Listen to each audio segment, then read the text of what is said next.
Live from Studio B in San Francisco at the Beach Street Yacht Club on a Tuesday, the 10th of June. Julie, I trust you are well. Barely. Just barely. Come on, the market's okay. Things have calmed down in L.A. Our co-host and Commodore of the Beach Street Yacht Club, Julia Veda-Kent. So, I'm your host, Tom Eamon. Thank you for joining us here on today's show. As usual, we do this every Tuesday and Friday, and oftentimes, not always, oftentimes, we have a cool guest, and we do today standing by in Poland, and we'll explain why he's in Poland, is the sailing savant, Luca Devoti, our longtime friend. He's been on this show I don't know how many times. Luca, welcome to the show. Great to have you on. indeed. Thank you very much. And it's late night there. Well, not quite late night, but you go to bed early. So it's what, CET there. It's something like, 22. 10 o'clock at night. Yeah, 22:01. But it's in the afternoon here in San Francisco as usual. Those of you on your Wednesday morning down under, welcome to everybody. Got a big crowd on here. Everybody looking forward to hearing from Luca Devoti, Blake Middleton in the land of 10,000 lakes, Mark Holland up north of Boston, Fog Machine here in San Francisco on the Embarcadero over on the east side of town. Alistair Murray, G'day, Tom, Julian Fosey. He's in Sydney on Australian Sailing Business, the past president of Australian Sailing. Sydney, the site of Luca Devoti's silver medal in 2000, Julia. Yo, good. Greg Phillips, speaking of Australia, is up on the Gold Coast. Welcome to you, Greg. Dogzilla Monster, a.k.a. Stingray, up in sunny Seattle. Peter Taylor, greetings all from New York. Fritz Mueller down in Miami. Rick Bannerow up in the Northeast, usually Connecticut. Alan Long in Mentor, Ohio, back and forth between Texas and Ohio, meaning Cleveland. Mentor's the east side of Cleveland. Alistair Murray, goodbye to his old mate, Luca. Ed Worley here in NorCal. Larry Kennedy in New York City. Clayton Embley in the Wheelhouse in Kentucky. Christopher Gillingham in Leamington in the UK. Welcome to all of you. Thanks for joining us. We have a great show today. One of our best ever, I think, and a terrific guest. Happy Tuesday and happy National Day for what? Small but famously good sailing country. Julia, or you know Luca? Do you know Julia? No. Well, come on, you guys. Featured guest Luca Devoti, we've just introduced he's got a new foiler. The Devoti foiler, the D foiler, and he's going to talk with us about the state of our beloved sport on many fronts, the America's Cup, world sailing, and beyond. Then we're going to go back to the future because, Julia, we've detected the return of the rugby shirt, the rugby jersey from the 70s. We'll tell you why in a minute. Jon Emmett checking in with his usual coaching corner. He's back in windy Weymouth. And we're asking him if it's hot fun in the summertime. Do you know why I'm singing that song here at the top of the show? Because it's cold here. No, we'll tell you why in a moment. Bravo Zulu. Julia gets another prediction right. Team Spain wins the Mubadala. Do that again, Julia. Yes. There you go. The Mubadala, New York City Sail GP, and also Martina, whom they keep calling on the commentary for Sail GP, Martini. We're going to call her Martini because Stevie, what's his name, is such a crouton. She won she's skippered her team to their first win, the Brazilian team, but it's also the first female win in Sail GP with a woman on the helm. Bravo Zulu to her. Bravo Zulu also to American Magic Quantum Racing for their convincing 52 Super Series win in Galicia over the weekend with H4, Harry Malgus IV on the helm. His first regatta helming in the 52s, and he wins. This day in history, Whiskey Tango Foxtrot, our fantastic Fosey, and much more as Matthias Collins checks in. I don't know if he's in South America or North America, but a happy day today. After 17 years, the Supreme Court ratifies conviction of the former country president of CFK, an extraordinary thief. I wonder what country, what CFK? Yes, Peter Taylor agrees that Martina and Brazil were awesome. Mm-hmm. Andrew Dolly Devola is saying hi from Fiji. Oh, good. Normally in Australia, he's in Fiji. You got people all around the world as usual, including Don Lunabos up north of the bridge in Sonoma in wine country. Pedro Foiling Sailor, who we've got his superb interview with Jack Thompson, the actor. That's his name, right? Pedro Foiling Sailor, a.k.a. Peter Stevens. We've got that interview slotted in for Friday's show. Jody Shields is somewhere also traveling in Europe, I believe. Is he still in Europe, or is he now back in Oz? Matthias Collins is in Argentina, so he is in South America, and on and on and on. Great show today. And why not get on with it? And in doing so, I'd like to say thank you very much to our esteemed guests from Friday. A lot of great comments, Julia, about that show. Mm-hmm. The leading lawyer, media personality, superb sailor, super sailor, and with some interesting thoughts. A bright, bright guy, William Merlin, Chip Merlin's his nickname. And by now, a good friend. I've known him for 50 years, as it turns out. We had to compare notes when we were sailing flying squatinis against each other some 50 years ago. And we start today's show with a Bravo Zulu. Well done in praise of performance. I know a lot of you are cyclists, a lot of you are tennis players, golfers, but we're going to focus on tennis for reasons that will become clear in a moment. Did you, Luca, see this match over the weekend, the final match, by any chance? Yes, indeed. What did you think? Well, I think they're two incredible champions, and Sinner hits the ball extraordinarily hard, and he's just getting back into the rhythm after his misfortune happening with the disqualification. And so, yeah, he's still a little short of being sharp, but he'll win the U.S. Open. You think? He's won 3. He's won 2 of the 3 so far this year. Well, it's an astonishing, it was an astonishing match. 5 hours, almost 5.5 hours between Alcaraz and Sinner. Alcaraz, of course, from Spain, and Sinner from your favorite country, Luca. Italy. Well, in fact, Sinner is, it's half Italian and half not, because he's actually of, let's say, Austrian origin or something like that. He's in the very north of Trentino in Alto Adige, and I think he speaks better German than Italian. Well, the Italians claim it was an amazing match. 5 hours, 29 minutes on Sunday. Tennis fans around the world were treated to one of the most absurd spectacles the sport has ever seen, and the longest French Open final and the second longest Grand Slam final in history.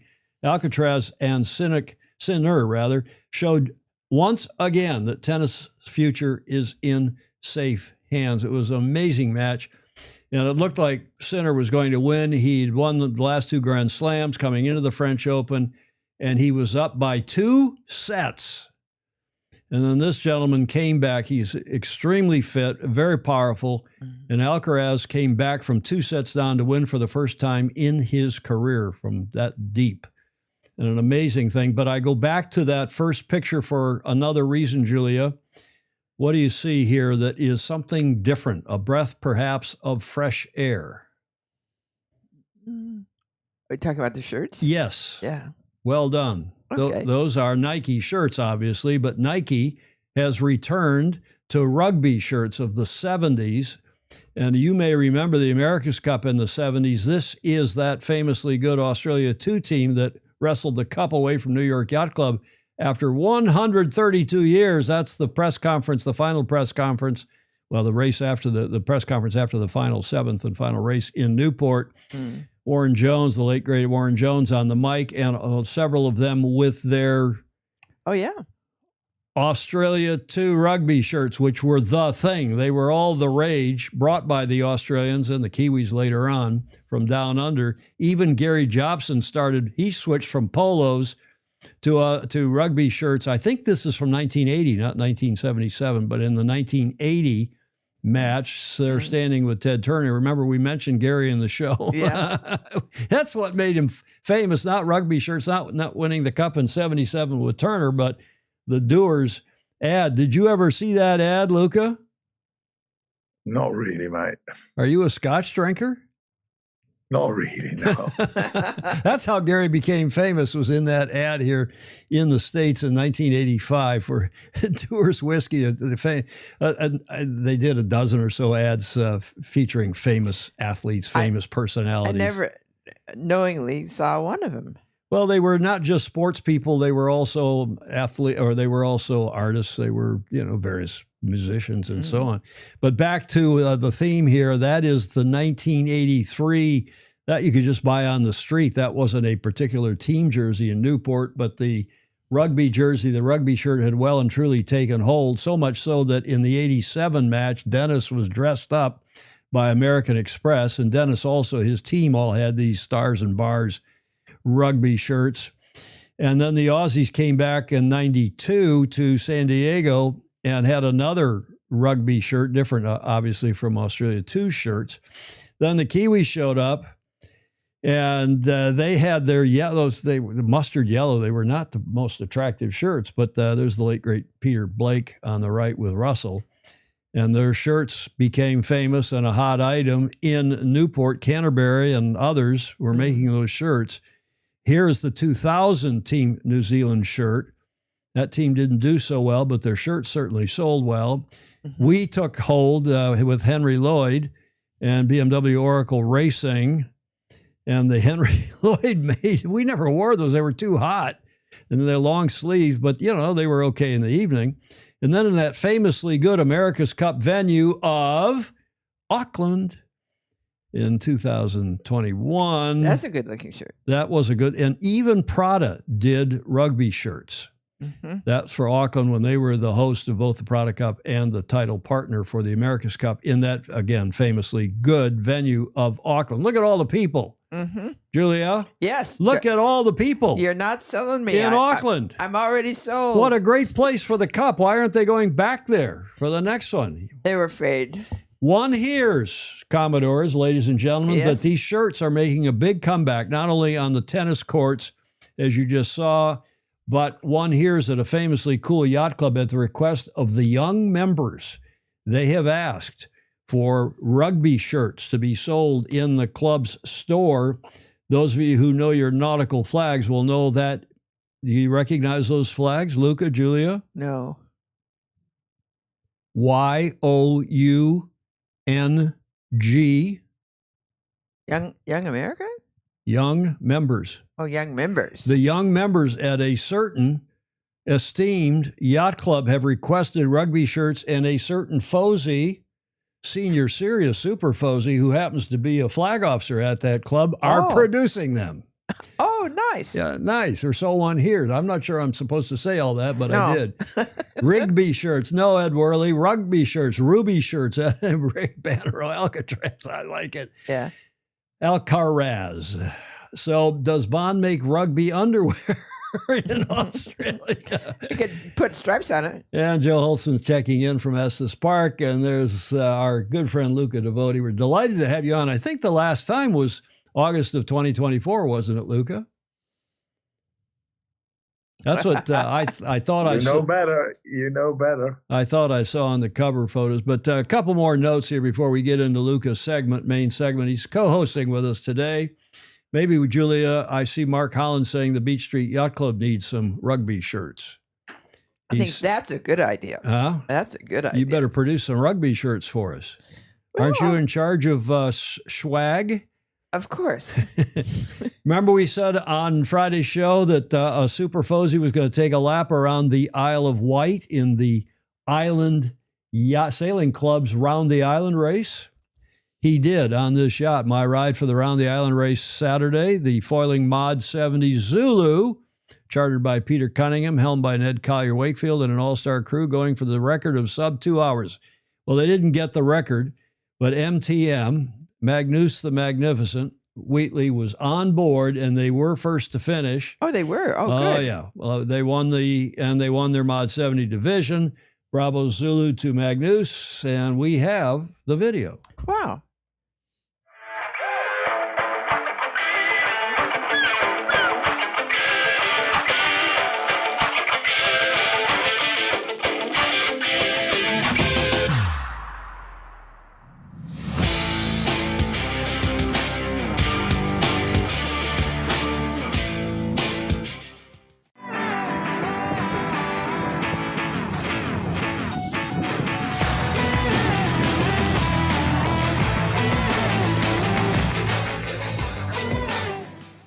you've just got back, you've just finished around the Island Race 2025. Just tell us what it was like out there today. As always, great event, very enjoyable. Had a group of punters who rented the boat for 4 days, and they absolutely loved it. You know, they're not racers at all, so we were conservative. We didn't fly the kite. We've come middle of the pack, cast more. They are already talking about doing it again, but this time with a spinnaker. So this is a total success, as it always is for the around the island race, which I think is the best race in Britain, actually. I see that our video countdown, according to Fog Machine, is not working, but theirs working, and we'll get off that video. Yeah. But Julia, let's go to another topic. Do you recognize the gentleman? No. That's why I was singing Hot Fun in the Summertime. I don't know who that is. He's from Oakland. He grew up in Oakland. Sly Stone, the original rhythm king. I know the name and the music, but not what he looks like. Okay, what were some of his famous songs? Meanwhile, you think of it. Sly and the Family Stone became the poster children for a particularly San Francisco sensibility of the late 60s. Integrated, progressive, indomitably idealistic, right down Gordon Smith's alley. Hi, Gordon. Their music, a combustible mix of psychedelic, rock, funky soul, and sunshine pop, placed them at a nexus of convergent cultural movements, and in turn, they collected a string of chart-topping hits, so says Rolling Stone. Now, for extra credit, you two, can you name any other of Sly and the Family Stone's big hits? Nope. Besides Hot Fun in the Summertime, which I've been singing. How can I resist? Everyday People? Dance to the music. Da da da da da da da. Oh, okay. It's a family affair. Family affair. These guys were kind of nobodies. They were just a garage band out of Oakland until they went to Woodstock, and they were discovered. And it was an odd. Gordon Smith says, "I've never heard of him." Sly Stone, Fritz Mueller's heard of him. Clark Chapin knew Everyday People, as did Fog Machine, and on in the comments. So yes, they were a famously good band, and those were three of their hits: Everyday People, Dance, The Music, Family Affair, and then the one I've been singing.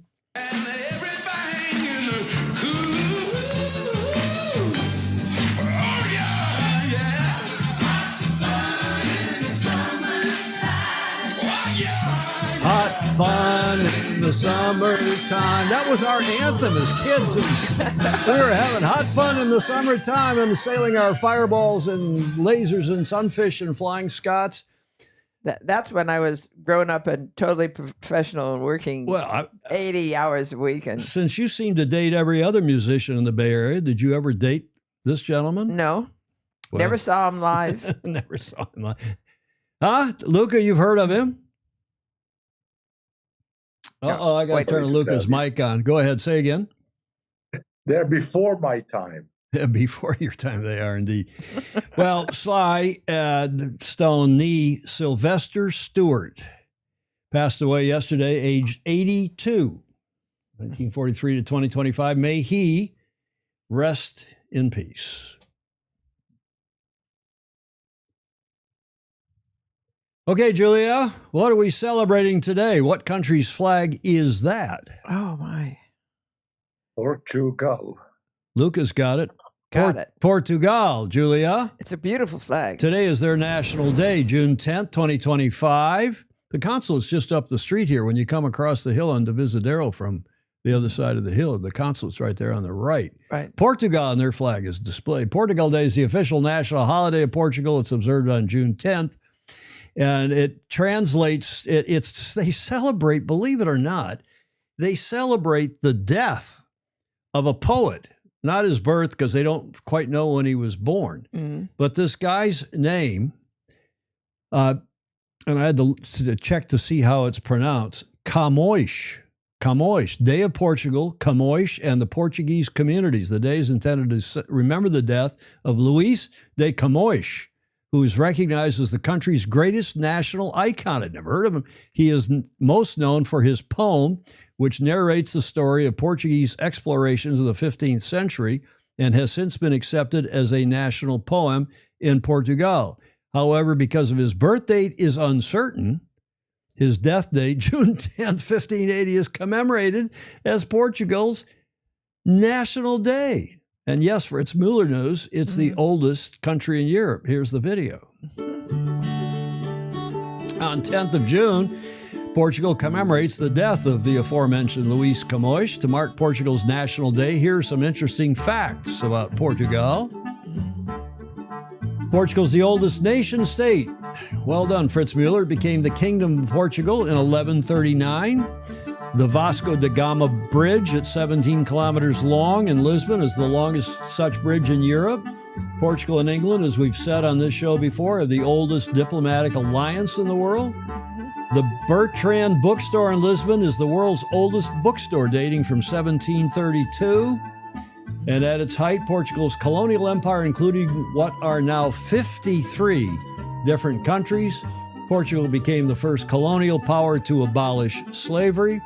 And the Portuguese eat more fish and shellfish per capita than any other country. They produce more than half of the world's cork, no surprise. Chili, pepper, potatoes, and tomatoes were introduced by the Portuguese to India. Portuguese is the sixth most spoken language in the world, 240 million speakers, and is the official language of 9 countries. Now, Luca, I go to you because I know you speak at least 5, maybe 6 languages. How many languages do you speak? Well, it depends if we count Portuguese or not. Well, hence my question. If we count Portuguese, it's 6. But if we're a bit more honest, let's say 5. Oh, I'm proud of you even thinking about it. Well, if you're just joining us, it's not such a incredible. My mother Austrian, so German was a given. Well, English I did learn a little bit. Well, I live in Spain since 20 years. French, well, through friends, and even more now. So, well, that's how you get to languages. Yes. How about this yacht club? You must have spent some time sailing at this famously cool yacht club. Do you recognize the club? No. Do you recognize the bird G, Julia? No. It is the Clube Naval de Cascais. For sure I was there. And you've been there. Our good friend Patrick DeBarros has been on this show a couple of times. He's the patron saint, I think, of yachting, yacht racing in Portugal, and particularly at that club. It's a fabulously good club. And I've sailed there, judged there. We've had meetings there over the years. And anybody that goes, a lot of people here in the States who want to retire abroad think maybe not first and foremost, but among the first and foremost countries. Oh, yes. Great. Are Portugal, right? Yes. Because it's really a fantastic. And I think they were the great early navigators too, and that got taken away from them. Well, they were. There's a lot of Portuguese up and down both coasts here, including just north of Newport, Rhode Island. Fall Reeve and New Bedford are Portuguese settlements, Portuguese fishermen. Great stuff. Great country. Bravo, Zulu, and happy National Day to our friends wherever in the world you are that are celebrating it today. Also, we're celebrating, as usual, our FOSI, patreon.com/join/Sailing Illustrated, and our patrons who have joined via Patreon. We appreciate very much your support, giving us a few bucks a month so we can keep our studio, Julia, intact. Hopefully. And our equipment. I call this the Claire Harrington Memorial Monitor right here. She asked me the other day, which monitor did I help buy? A new 4K 27-inch, because the money that you contribute via Patreon only goes to our streaming fees and the equipment here in our studio. Thank you very much indeed. If you're just joining us, we've got Luca Devoti standing by in Poland. He'll explain to you why he's in Poland. And Luca, I see that Clark Chapin in the chat has confirmed that, yes, your last appearance, which was the last of, I guess, 6 times you've been on the show. I called him this morning, asked him if he would be kind enough to check. Yes, the 23rd of August, 2024 was your latest of 6 featured appearances, Luca said. All with great Clark success. says. They were all great appearances, and I had a lot of comments. Alistair Murray and others overnight said, I can't wait to hear Luca because he's always so he's such a straight speaker. He says what's on his mind and means what he says and says what he means. And knows what he's talking about. Mostly, usually. Right, Luca? Well, not all the time. Let's get, as a little preamble, as a little intro, let's go to Jon Emmett's report, because he talks about Luca. He's known Luca forever, and he wears a Devoti shirt every now and then when he does his reports. This is Jon Emmett's, of course, Coaching Corner, his regular reportage. He's back in windy Weymouth today, where he's having hot fun in the summertime. Hi, Tom, Julia, and all the FOSI. Really looking forward to today's show, and welcome back to Weymouth. It's another sunny and, as you can probably tell, fairly windy day here, affectionately known as Foil Town. This is where a lot of foilers learn to sail, and I think that flat water, consistent breeze does make what is sometimes a difficult thing far easier.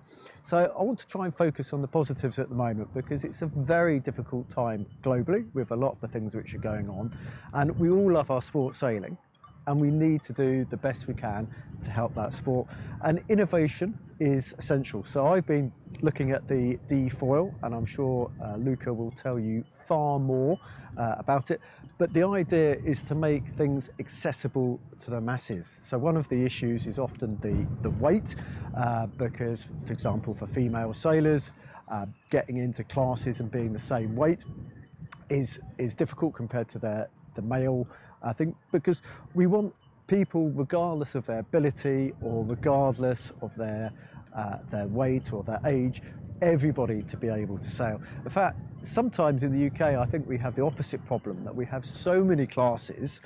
We can have a handicap race with 25 dinghies taking part and 20 different classes, and that when you're trying to compare a Switch, a Wasp, a Moth to an Optimist, I mean, how are you ever going to do that properly?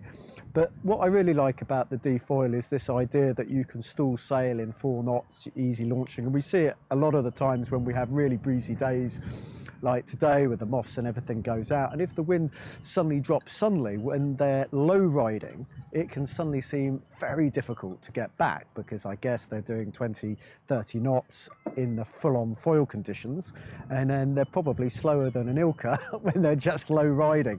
And that's, I guess, in a way, a safety issue. But I said I'll let Luca talk much more about the D-foil, but I think we need to support progress as a sport. I mean, nobody by definition knows how it's going to work. If we look at a lot of the global predictions, they often end up wrong about what's going to happen. But, you know, I look at sails, for example.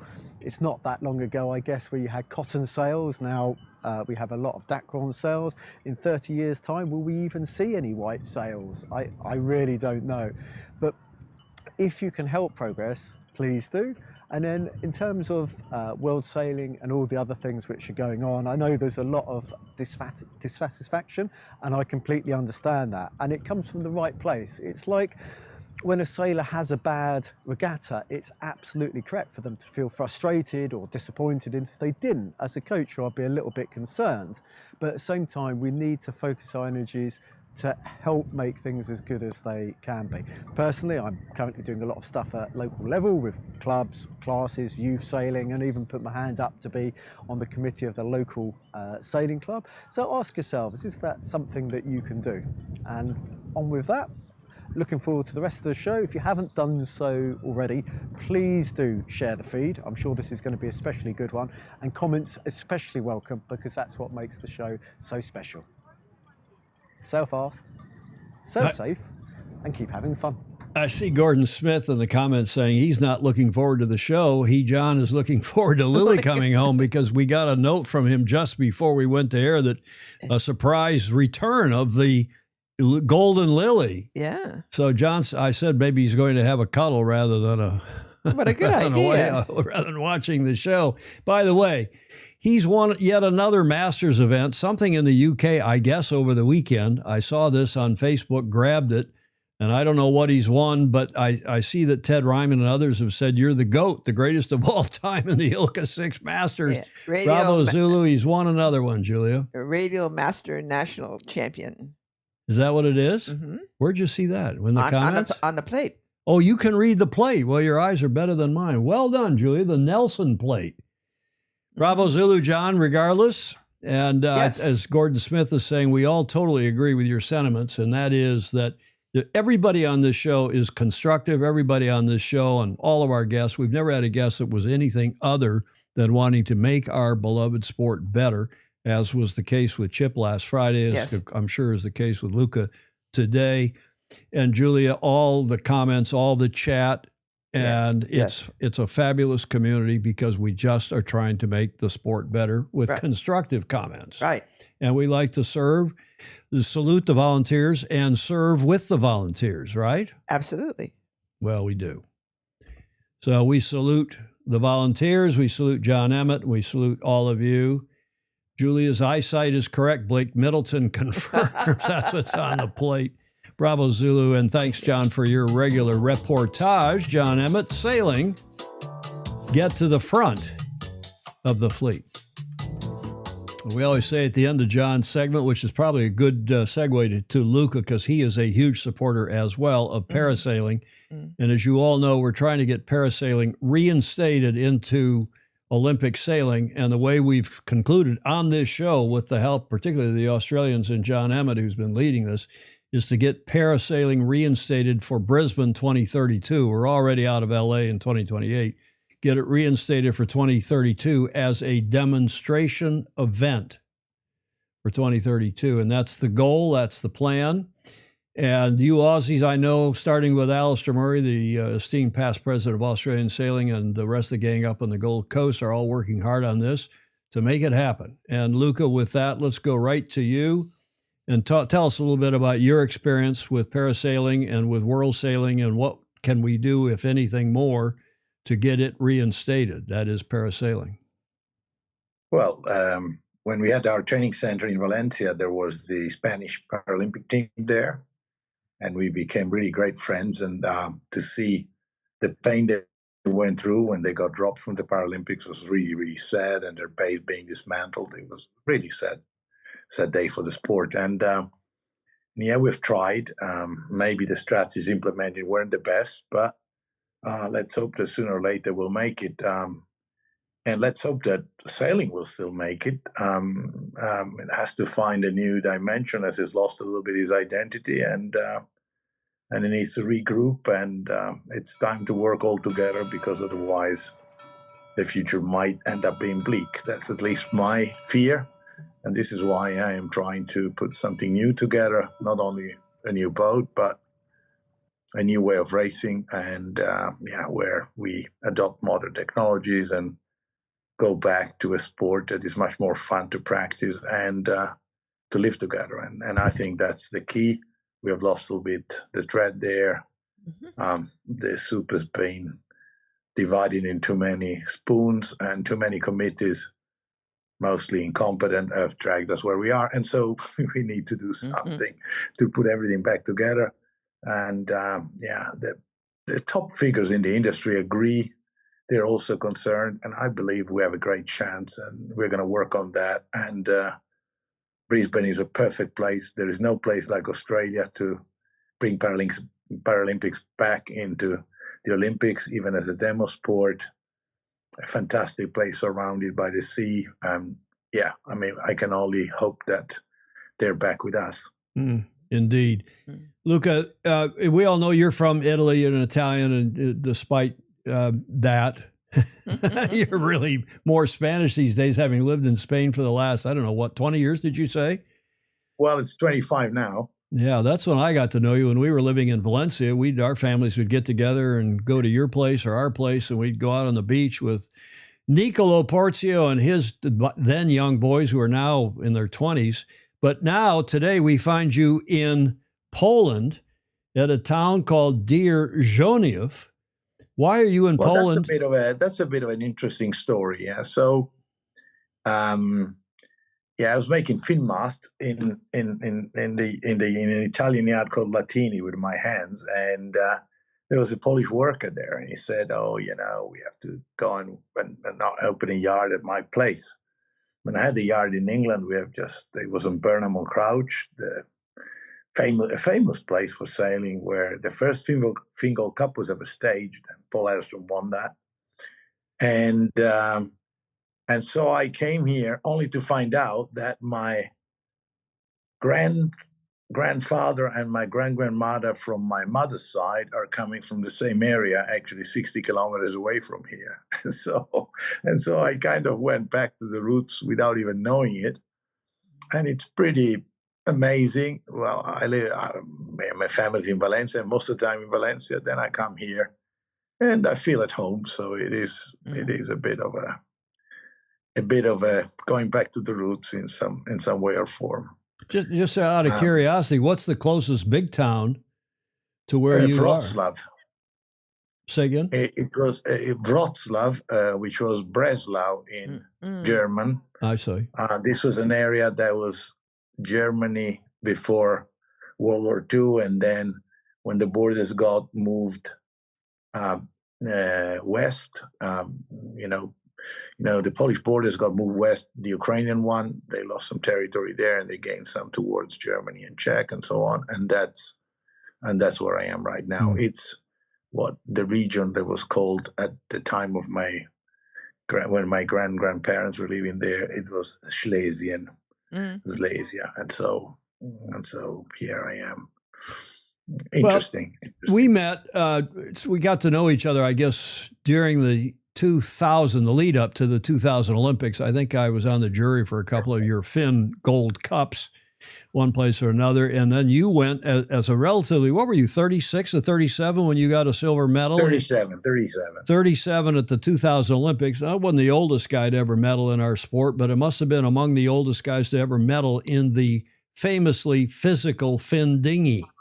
Mm-hmm. Yeah, actually in Sydney, I was the oldest in the history of the Finn.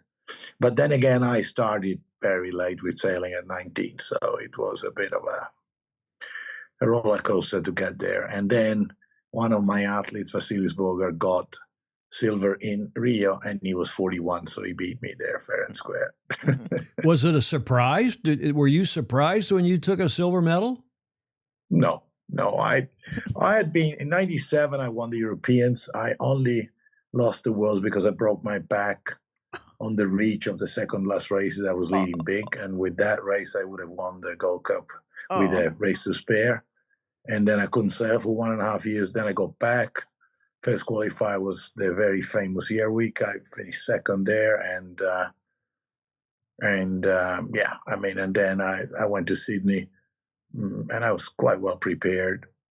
But strangely enough, on my daybook, I wrote, I know how this is going to end up. I'm going to finish second. And that's what had happened. So, whatever, even though the Olympics there were a really funny story. I had 2 collisions in the first 4 races. So the first one I finished 18th, and I had, I think, 2 seconds. Then I had another 16, I had another collision.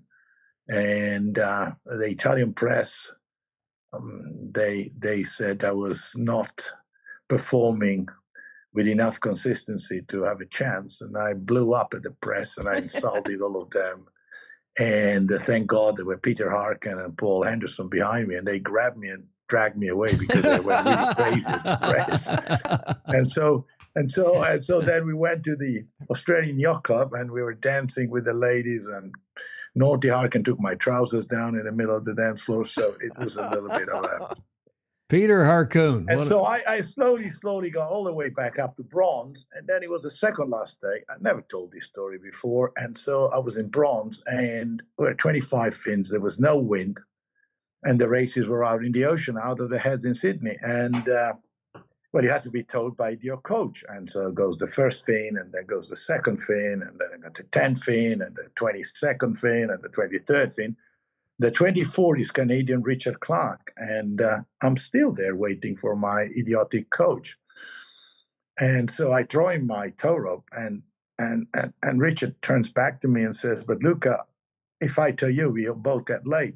And I told him, "But you were 12th, and I'm in a medal position. Are you going to leave me here? I always sold you good boats. You got to tow me."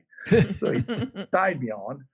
And we went to the start. We got late, so I started the race over a minute late, and I was furious, and that was a terrible day. So I I had a 15th and 11. I was so nervous. And when I got back, I thought I'd lost it all. I wanted to kill my coach. His child's excuse, there was a queue on the gas station. I mean, that was the problem why he couldn't come and tell me that goddamn bastard. There was a one at the, I'm sorry. A line, not the singer. A queue, a line at the gas station. That's why he was late getting there. Yeah, that's why he was late telling me when I was in the medal position, so I couldn't believe it. And so I went back home, and the president of the Italian Yacht Club, as he knew I was a bit allergic to Olympic villages, got me a very luxurious flat just behind the place where we had the boats, where the water planes were taking off and all the rest of it. And so I was like 2 minutes walk to the base, and I was fuming. And I had as a physical coach an ex bodybuilder from Slovakia. And he saw me so nervous, and he said, "Oh, I'm going to take you to the Slovakian house." And so we got to the Slovakian house, and the main sponsor was a very famous past bodybuilder, because when the wall came down, the structured kind of mafia with a bodybuilder mafia. And so they took the country kind of over for a little while.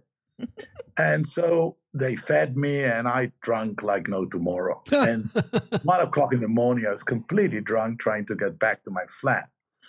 And it was Saturday night, and there were no taxis. And so I saw a taxi coming, and I ran in the middle of the road, and I stopped it. And the taxi driver looked at me. I had the accreditation of the Olympics, and there was a lady inside. And so he turns to the lady and says, "What are we doing with this gentleman?"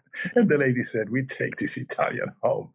So they took me back home, and there I was, drunk at 1 in the morning, and finally I could relax, and I fell asleep.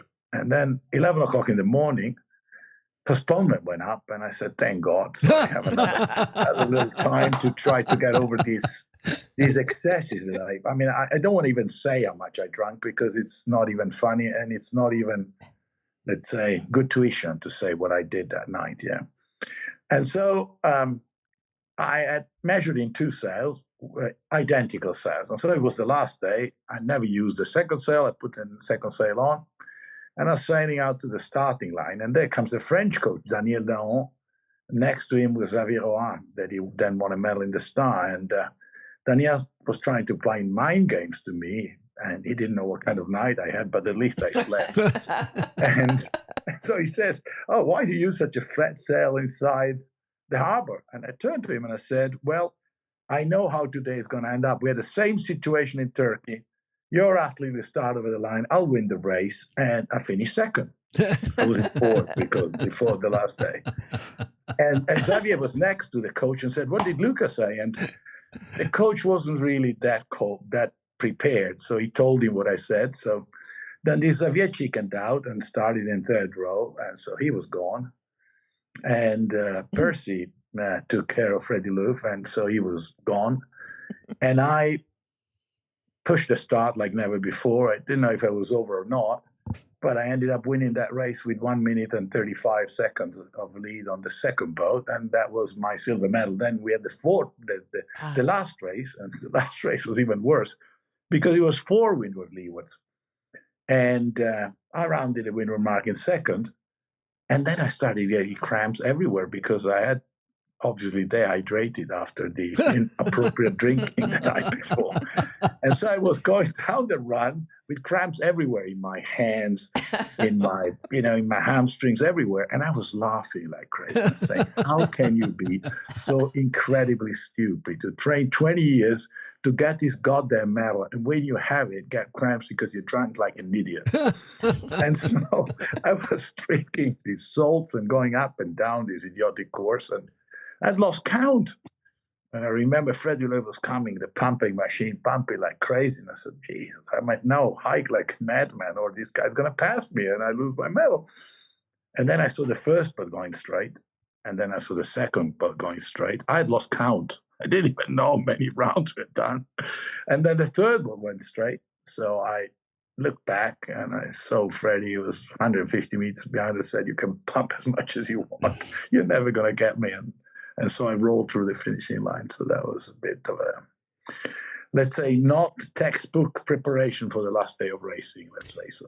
When did you start? Fantastic. When did you start building boats? I started building boats in 93. Well, it wasn't really me. It was me and Tim Taviner. We were two friends and two sailors, and we had not a lot of money. So I was good at selling stuff because I was funding my campaign by selling sails and used boats and masts and everything. And I was speaking all these languages. And he was a good boat builder. And so we established a yard in England. And the investment was my Vanguard fin. We sold that. And so I really trained hard that winter because, we needed to sell a few boats to establish the yard. And then got a call, and Timmy told me, Luca, we've finished the money, but we only have the hull mold. So what shall we do? Well, I said, make a deck out of plywood, and off we go. And so he told me, okay, if you get 7 deposits the next regatta, we can continue. Otherwise, our joint venture is finished. Well, I said, no problem. So I went to Riva Cup, at that time, pretty famous regatta, and it's in March, really cold and really windy, and I was a gorilla, so the breeze was for me. And I won every race there, so I sold 8 boats, and that was the start of the body sailing. And that was fins, right? You started out building fins. Yeah, that was fins. The Devoti fin. And didn't you supply fins then? The Devoti was supplied to... Yeah, we supplied the fins to the 96 Olympics. Right. That was pretty funny. That was in Savannah. In the Atlanta Games. Yeah. And so at that time, the yard was of my partner, and I was the marketing guy. And so I said to him, okay, if I get a contract to build a boat for the Olympics, I get 50% of shares. He said, there's no problem, get the contract.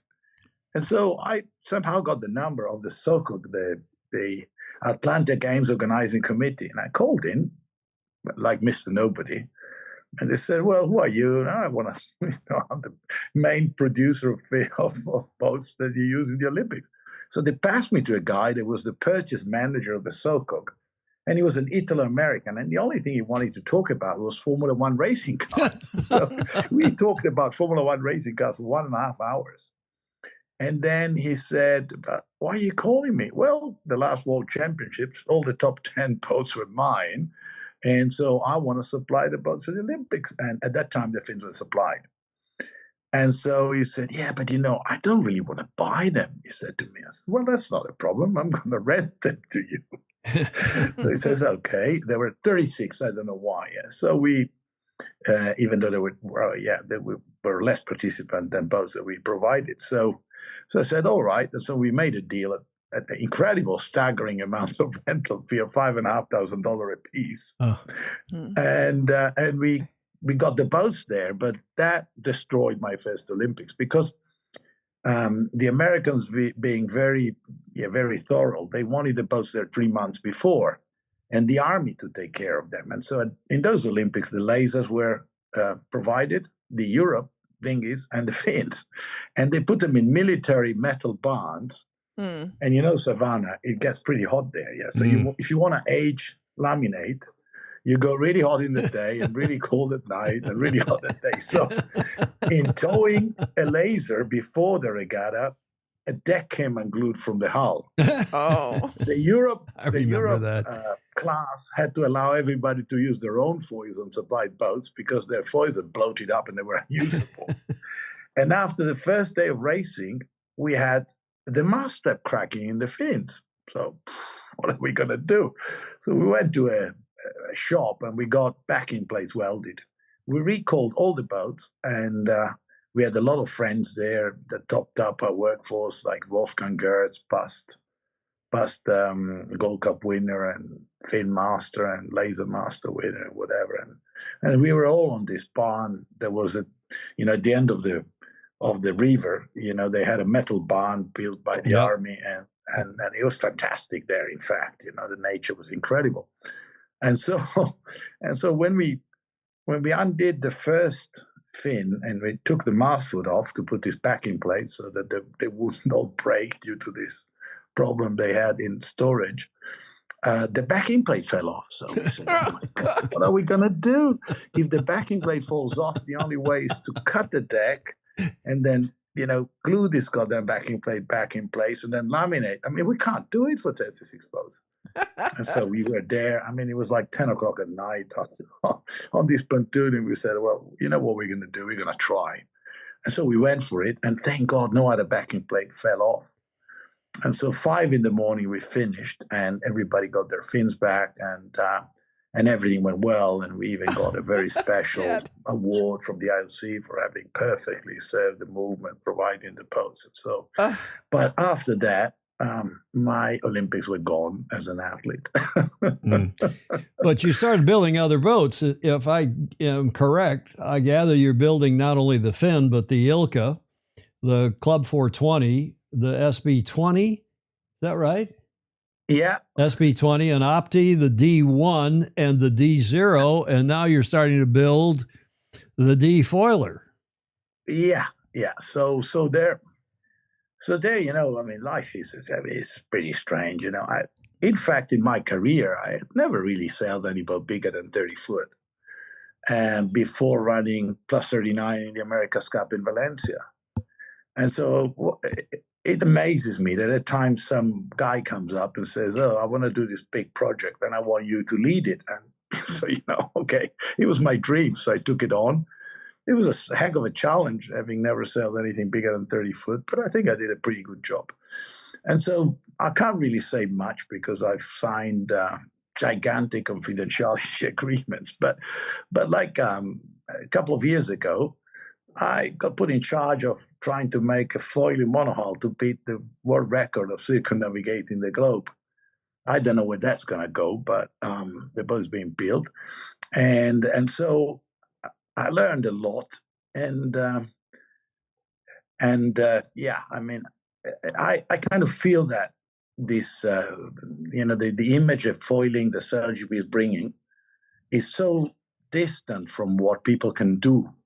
Like you go to the yacht clubs and you've got Optimists, you've got Ilkas, you've got Snipes, you've got whatever, and very few foiling boats. And so I thought, why don't I use the knowledge that I gained through this project where you got to try to make something like that go through the Southern Ocean. And so you have all the problems connected to that, to try to make something that foils, but at the same time has a wide range of use, that sails very well in displacement mode, then takes off.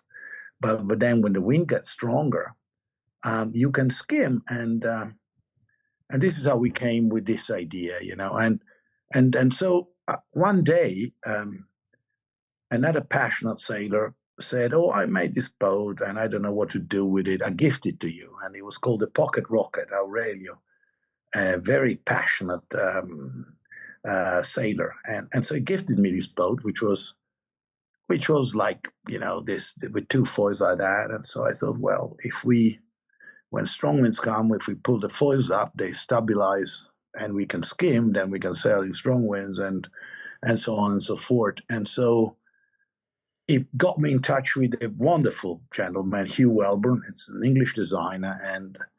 And yeah, so we've been going back and forth, emailing and ideas. And when I presented him the idea of some sort of America's Cup-ish looking hull with side foils that you can use at different heights and different mods and everything, he thought that was completely crazy. But then after 1 month, he liked the idea so much that he started working and working and working. And so it has been a very creative time, and we've gone back and forth and back and forth, and we've come up with this boat. And so now we are on a little lake, Lake Mietkov, at 40 minutes from the yard, and we have a past Italian Ilka champion here, 23 years old, testing the boat. And the fact that it actually works, and I apologize for the videos that are really pathetic. I mean, it's something unreal. I don't know if it's going to become a commercial success, but I love it. And so we've sailed in 30 knots, we've sailed in 4 knots, and you don't need a rib. You go out, and it's really easy, very difficult to capsize. If you capsize, it's super easy to get back because you got the central bustle and the 2 foils are like a ladder, and you're back in your boat. And it seems that the debrief of the boat has been achieved, and that makes me extraordinarily happy. So we'll see. So we're going now to Foiling Week on Lake Garda, starting the 22nd. We'll bring 2 boats there. We're still working a little bit on setups and this and that and the other, but and today was the first day in 12 knots that we sailed over 20 knot speed. So I'll go back 21. To that. I'll go back to your video.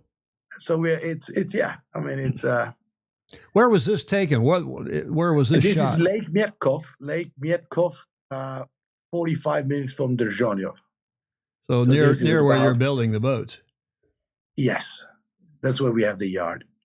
And so, you know, we're so it's, yeah, I mean, in the morning we go to the yard, we do some mods, we go back to the lake, we test it, we come back, and so we hope we will be ready by the 20th to head down to Lake Garda and go to this incredible event that Luca Rizzotti stages so well, the Foiling Week, and present our concept, and from there on move to production. And the feedback has been extraordinary. When we presented the boat at the Foiling Awards, I mean, people were enthusiastic, and I, in fact, I've never had people contacting me when I made new boats the way they're doing with this boat. So it kind of hit the right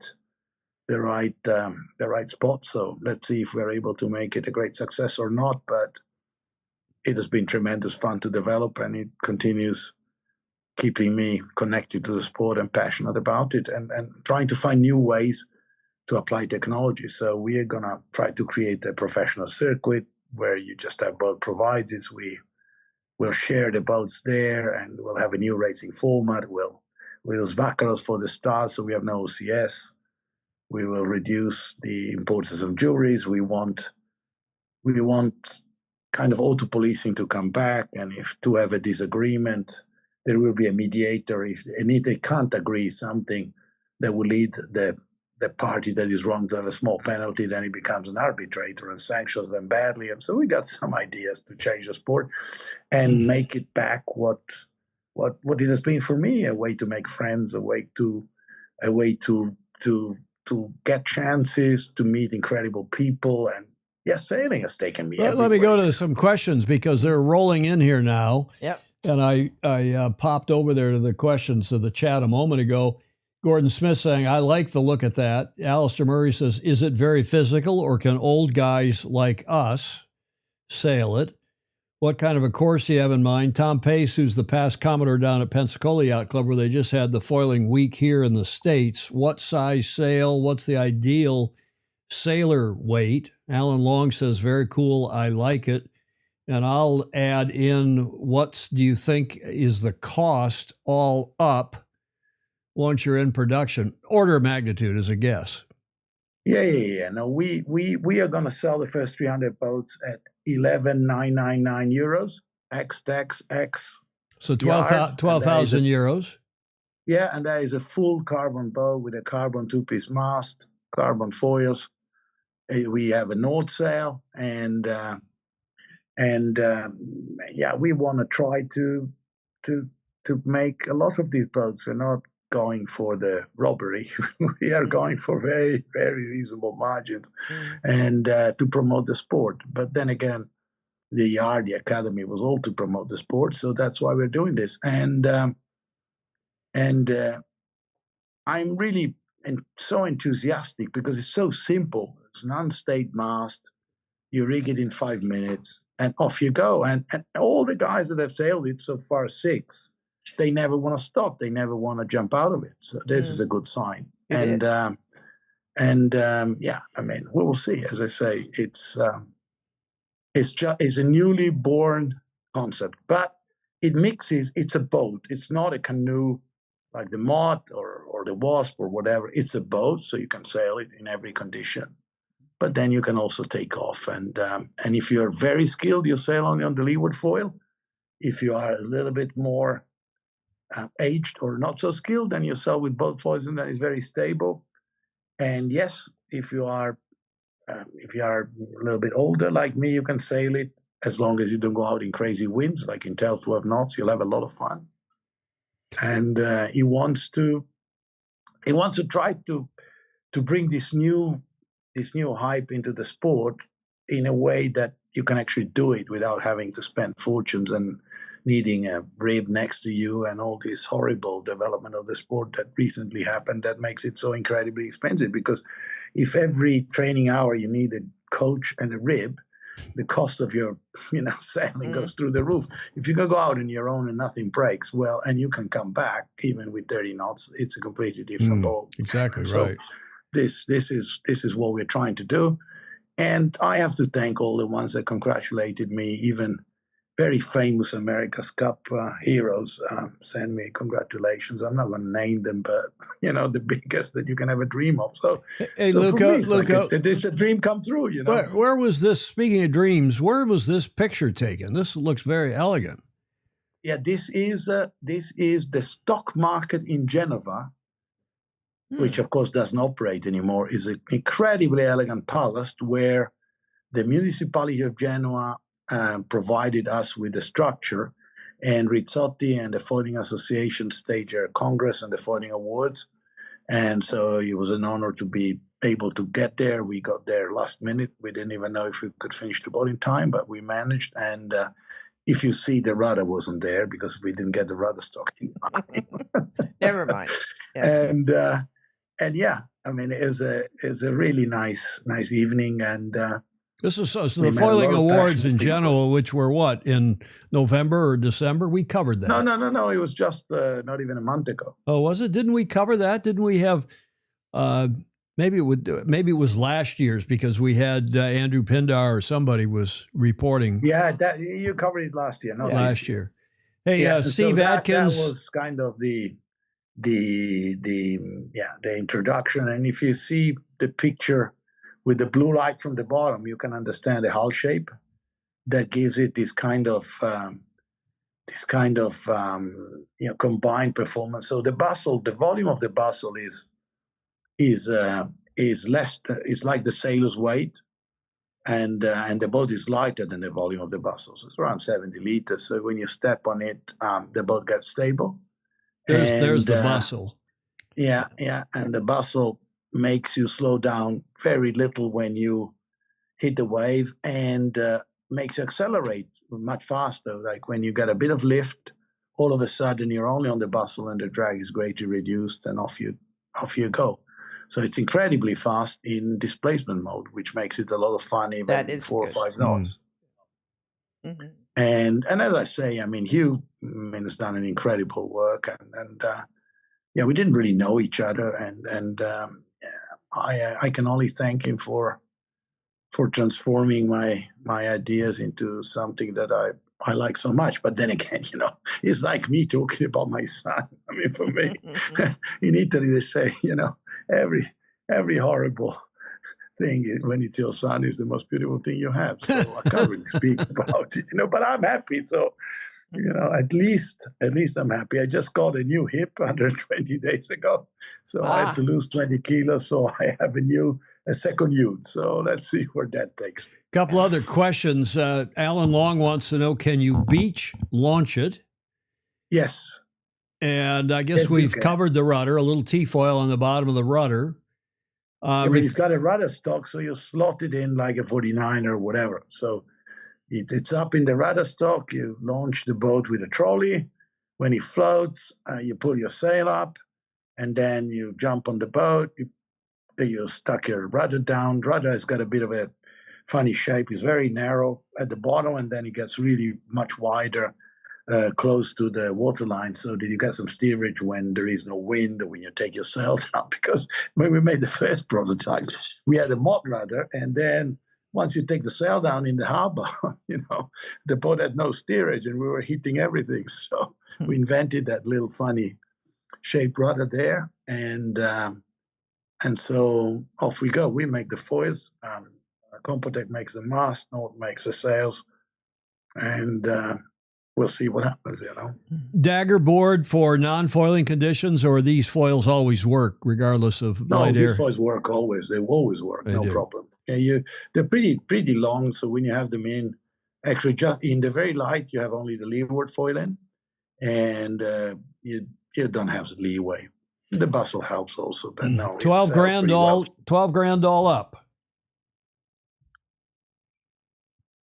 Sorry? 12 grand, 12,000 euros, all up. 12,000 euros. Euros. Well, Now, the euros and the dollars are all about the same, aren't they?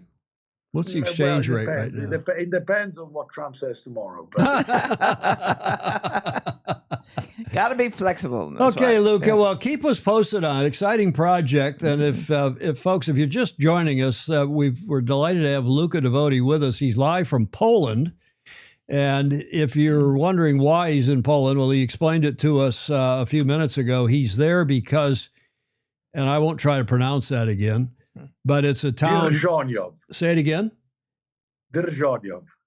It's, and do you see the little dot, Julie, above the Z? We actually, for the first time on Sailing Illustrated, we've had lots of accents and umlauts, but we've never had that Polish dot over the Z. Dzierżoniów. Yeah. And then you know, I mean, it's all about destiny, you know. Then I came here and I rented a little flat, and I really liked the house. It's very peaceful. It's in a village next to Dzierżoniów, 7 kilometers away, so 5 miles away, in front of the local police station. And it's a big house. It's an old German house, must be 120 years old, something like that, with this typical German construction with the 2 walls with air in between to create a bit of protection from the different temperatures, and a combination of red bricks and wood. And a couple lived there, and there were 2 flats. I rented the bottom flat, and the couple was living on top of me. And the husband had worked to refurbish the house for 4 years. And then they split up. And the husband comes down to me and says, "Do you want to buy the house?" I said, "Well, I don't have much money." So he convinced me to buy the house, and because he wanted to buy a camper van and disappear. So I have a house in Poland now. So you got a house in Poland and a house in Spain. And I have apples, and I have, it's really fun. That sounds wonderful. Luca, let's talk about... When I get out of it in winter, where it's really snowy, you know, and everything, it takes me 20 minutes to take the snow off my car to drive to work, and I really enjoy it. You know, I'm there just taking my time. And let's talk about the America's Cup, and you mentioned Plus 39. You were the chairman of that syndicate, the CEO of that syndicate. I guess you enlisted. Well, that is a story that still hurts, so we better don't talk about that. Well, let's talk about it a little bit. I remember you recruited Paul Henderson, and I was there as the chair of the Challenge of Record Commission for Golden Gate Yacht Club, Oracle, BMW Racing. But you had a pretty good go, considering you were a day late and more than $1 short. Tell us about Plus 39. And all the Finn sailors you recruited. Has been an incredible ride where I learned so much. So the first move we did was to buy a training boat from Alinghi and from Ernesto, and nobody had done that. They had transformed the old Be Happy, which was a twin keel America's Cup boat, into something very competitive. And so we got that boat, and with that we got a lot of information. The carbon they were using, the steel they were using, the lead they were using, the core material, this, that, the other. And so we had some good designers. In fact, possibly where we got a real help in designing the boat was also we had Rich Corpus that came from you, from Oracle Racing. Yeah. That was doing the CFD. And so we combined a bit of art and skill from Ceccarelli and the designers to a very different approach, which was, I knew I had no money, so I went to all the suppliers and asked them to tell me how to make the best possible boat. So I went to Harkin, my great friend, and said, "Peter, I need a decent deck plan, and you make the best hardware in the world. Can you please help me out to design the deck?" And Peter, I think now we can say what he said. He's not working anymore. He said, "Man, you are the first one that ever came to me to ask me that. Those fuckwords at Oracle, they want to redesign my widgets. And I hate the bastards. Of course I'm going to design the deck plan for you." I went to the foundry in Italy where they were making the lead bulbs. And I brought a T-shirt to this guy fully intoxicated by lead fumes all his life. The guy looked at me and said, "What? I never had a T-shirt for the America's Cup. I'm making kills since Moro di Venezia. Nobody ever came.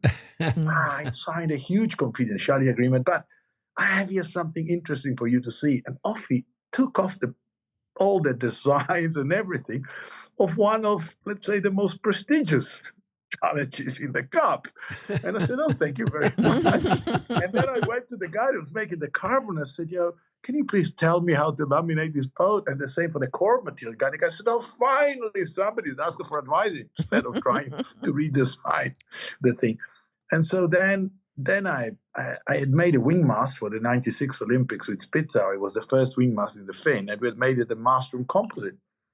And Göran Mastrom, which was kind of in the family with Elfstrom, was a wonderful man and a fantastic sailor. And he had never made an America's Cup mast. And so we worked with him and we made an extraordinary mast that would twist 17 degrees at the top. And I found a young sail designer from the North Group, Juan Garay. And we touched base, and I got him into the team, and he had done an incredible career after that. And so he made fabulous sails for us. And off we went, and it was all based on experience. And then we had to analyze where we were taking our design. And so I made something like a little historical study of what was the winning factor of all the previous America's Cup boats. And from America One, it was always the narrowest waterline beam boat that won the cup. Mm-hmm. So I went in the design studio one day and I said, I want you to think out of the box, and I want my boat to be 2 cups ahead. So every cup is 15 centimeter narrow at the beam. Well, our boat has to be 30 centimeter narrow. So then they looked at me with the eyes out and they said, yeah, but I mean, the chain-plane wheel is so narrow that the mast will fall off. Well, I said, let's put the runners on the side of the boat and I'm holding the mast up. And so we ended up with this boat that, in fact, was incredibly fast. I mean, we had only the bad luck that we did the last horrible name that they choose. It must have been Bonfu. They called them acts. The last act for the cup. Now, hang on. The Alinghi gang who were running the cup in 2007, and there was Michel Bonfu, who was a high school friend of Ernesto's, who was the overall guy. And then there was a hard-bitten Swiss-German guy named Michel, what was his name? Hodara. Michel Hodara, who was actually, who Alinghi's pushing hard to be the head of this new America's Cup partnership. Michel Hodara, who's quite a hard-bitten but smart and fair. I quite like dealing with him.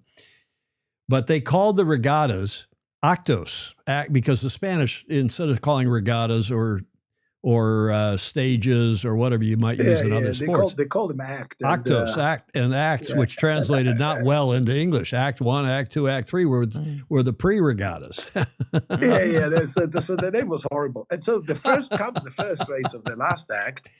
And guess what? Who is leading at the windward mark in 11, 12 knots plus 39 going like a rocket.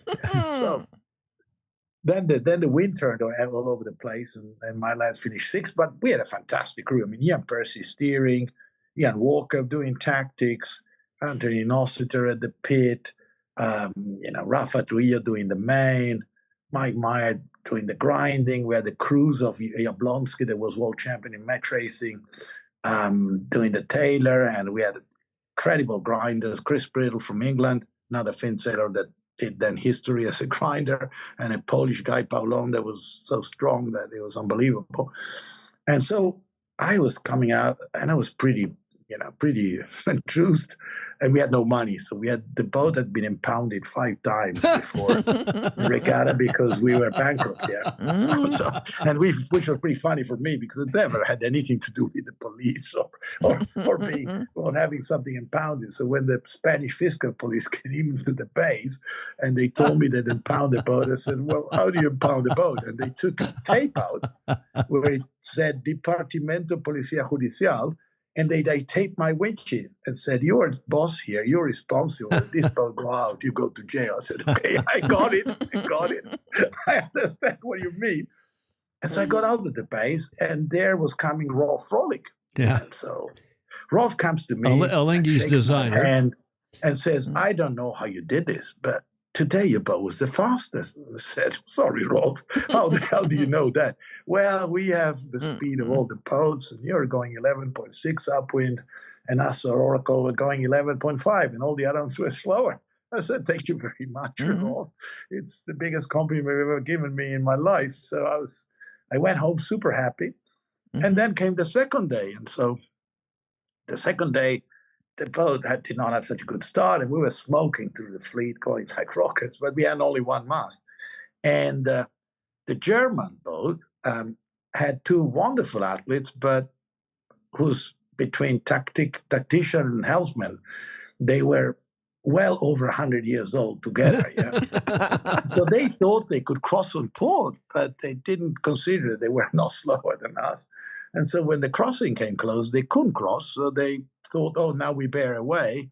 But they bore away too late. And then they hooked up our runner and destroyed our mast. And so the mast fell down, and it was in 4 pieces. And that was the only good mast that we had. And in that cup, they changed the modules of the carbon from T600 to T800. So it was high modulus now. And that was our mast. And there was my America's Cup gone. And that was the only big roach mainsail that we had, and the boat was an absolute rocket. So who knows? And so then what the hell you do? And Ernesto was super great thing, super magic, and he lent us the boat that Alinghi had used to win the previous cup, but it was T600, and we didn't have the sail with the big roach. He loaned you the mast. Yeah. Alinghi loaned us that mast.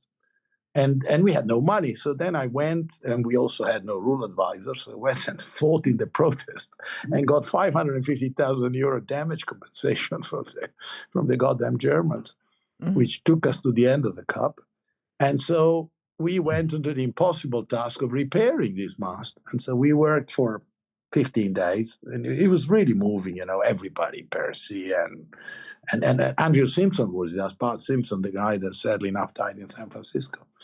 And so we worked and get this mast together. But it wasn't as fast, but the second round robin, so we were lucky because at the beginning of that cup, there was no wind for very many days.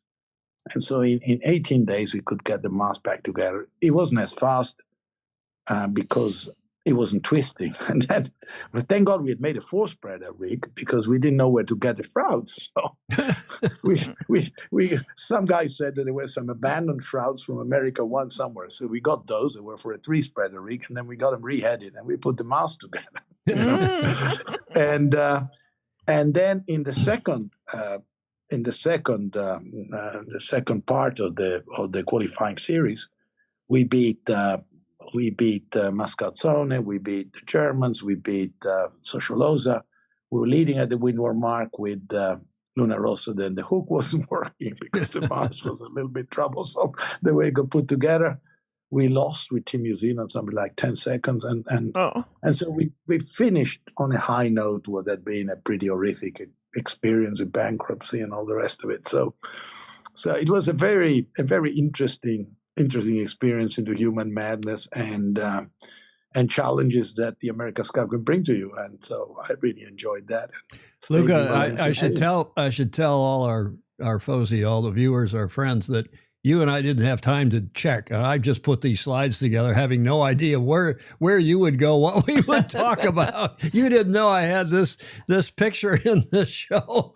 I'm glad you talked about it. You also, when the mast came down, we were so fast. It's like I couldn't believe it. You have only one mast, and the goddamn idiots, they don't bear away in time and hook it on and break it down. I mean, Luca, you also don't know I have this video in the show. Here, everybody can enjoy this, including Luca. Oh man, that's how much we both think. Oh, that's the end of Plus 39. This was the boat that we built for the challenge. A lot of people gave their soul for it. When we broke the mast, we worked for 15 days, 24 hours a day to get it repaired, and it's a beautiful boat and gone in the hands after the bankruptcy of the challenge. We've done everything we could to save it. We have said to those who are managing the boat that we are prepared to keep it, but they are destroying it, and this is a sad end to what used to be a glorious America's Cup here in Valencia. And well, it's a bit of a moment that explains it all. I don't know what's happening now. It's, well, the U.S. Challenge defense in Bermuda. Everybody can think about it what they feel. And this is what happens to the boats of the glorious 32nd America's Cup. Probably I will never see in my life another America's Cup with loads of challenges, loads of crews. Sailors now have gone down from over 1,000 to probably, I don't know, maybe 50, 60 sailors. And the sport has become more elitist and actually for nobody. So long live Olympic sailing, at least that has the spirit of sailing. And I think we should focus on Olympic sailing more than on all this, because it ends up like this. And what about the Bermuda's Cup? I don't want to comment on the new America's Cup. I don't know anything about it.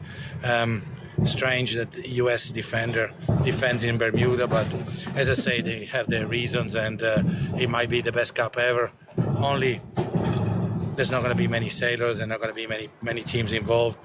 The spirit of the times, choice of boats, costs, well, it all leads to a very elitist event that basically has taken away the pro circuit from sailing.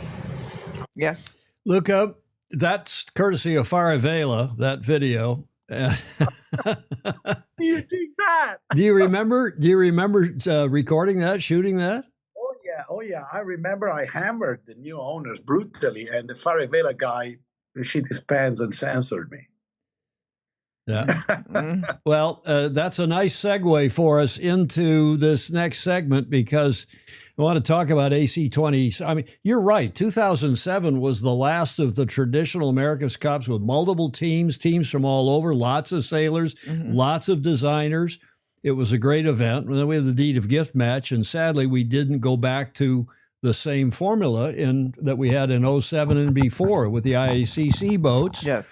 And the 12 meters before that. But now, as you know, Luca, we're going to be in Naples, I guess, in 2027. I don't know how they're going to pull it off that quickly, but what do you think of Naples? Well, first of all, Naples is possibly the most beautiful city in the world. You know, I mean, you have Capri, you have the volcano, you have the people. I mean, it's just mind-blowing. And it's a city that went through very troublesome times because it was a bit too criminal. I mean, let's be honest, you know. And there is a rebirth of south of Italy because they now have finally understood that what pays having such beauty, such unique beauty, is to be friendly to the guys that come and visit your city. And so now you don't get robbed or stabbed or shot, and shot was difficult in Naples, but robbed was easy. And the tourists are going there more and more. Like, there is a concert of Bocelli in Pompeii. I mean, it's so sold out that, you know, and everybody wants to go there. The same like in Puglia, which is another incredibly beautiful region of Italy. I mean, the water, the sea, the landscape, the food, I mean, it's just magic. So Naples, in fact, is one of the best choices the Cup ever made, if you forget about going back home and defending your Cup in your home turf. Yeah, right. And so the situation in Italy was pretty special because due to COVID, we have these huge monies from Europe to help rebuild the economy. And they are tagged with deadlines because they don't want countries like Italy, you know, to take the money and do nothing with it, and the money vanishes. So they have to be connected to projects that actually happen. It's called the PNRR. And they have $2 billion to spend. And Naples has got an area which is an ex-steel place, Bagnoli, which is in a fantastic place in front of the sea, but contaminated. And the Cup obliges the time schedule to be respected. So the government took the chance and did a deal which is good for adults and good for the city because they will invest this huge money to requalify all this area. And Naples is just magic city, you know. And just when you go to in the old town, I mean, every building, every street, every rock tells a story. I mean, it is it is the most beautiful city in the world, in my opinion. And so I think the Cup has a great chance there, and I hope that somehow these challenges come together and they're able to get over their disagreements, which are, I believe, much more linked to the fact that the Kiwis have a lot of money now and they can really, really dominate the next Cup again. And the challengers don't have so much structure and money, as the government was pretty generous with Team New Zealand. But for the city, it was an incredible deal, and it will requalify the city to a level. It will take Naples where it deserves to be. In fact, Naples was a city that was even the base of the industrial development of Italy. The first train that ever ran in Europe was running from Naples to Posillipo and stuff like that. So it has a history, and the people there are clever, they're smart, they're bright, they're electric, and so it is a lifetime experience to go to Naples, and so we can hope that the place will actually help to create an event that will be extraordinary and gives a bit of novelty back to what the Cup is, because the Cup is the Cup, and now there's nothing like the Cup. Luca, Fritz Mueller is asking, and we worry about this. We know about Bagnoli, we know about the steel, we know about the concrete. In this country, we'd call it a toxic waste site. There's God knows what, asbestos and arsenic, and who knows what's under there, lead and so on. And they've got to somehow take that concrete cap off. And they've got all this money from the EU. Can they do that between now and 2027, or is that a pipe dream? Oh yeah. Don't forget, there are Italian companies are building all over the world. There are incredible companies, and they can do it as long as the money is there, and the money is there. So it's a unique opportunity. Well, that's good I think news. they'll make it happen. Okay, let's ask you a couple more questions. You didn't know I was going to do this to you, but our old friends Ernesto Bertarelli, what happened to these guys? I'm going from I've skipped the French. I haven't put the French in here because we all know what happened to them. What happened to Linghi in the last Cup, and will they come in this time? Possibly. I mean, I think Ernesto was in a period of his life where he wanted to relive certain emotions.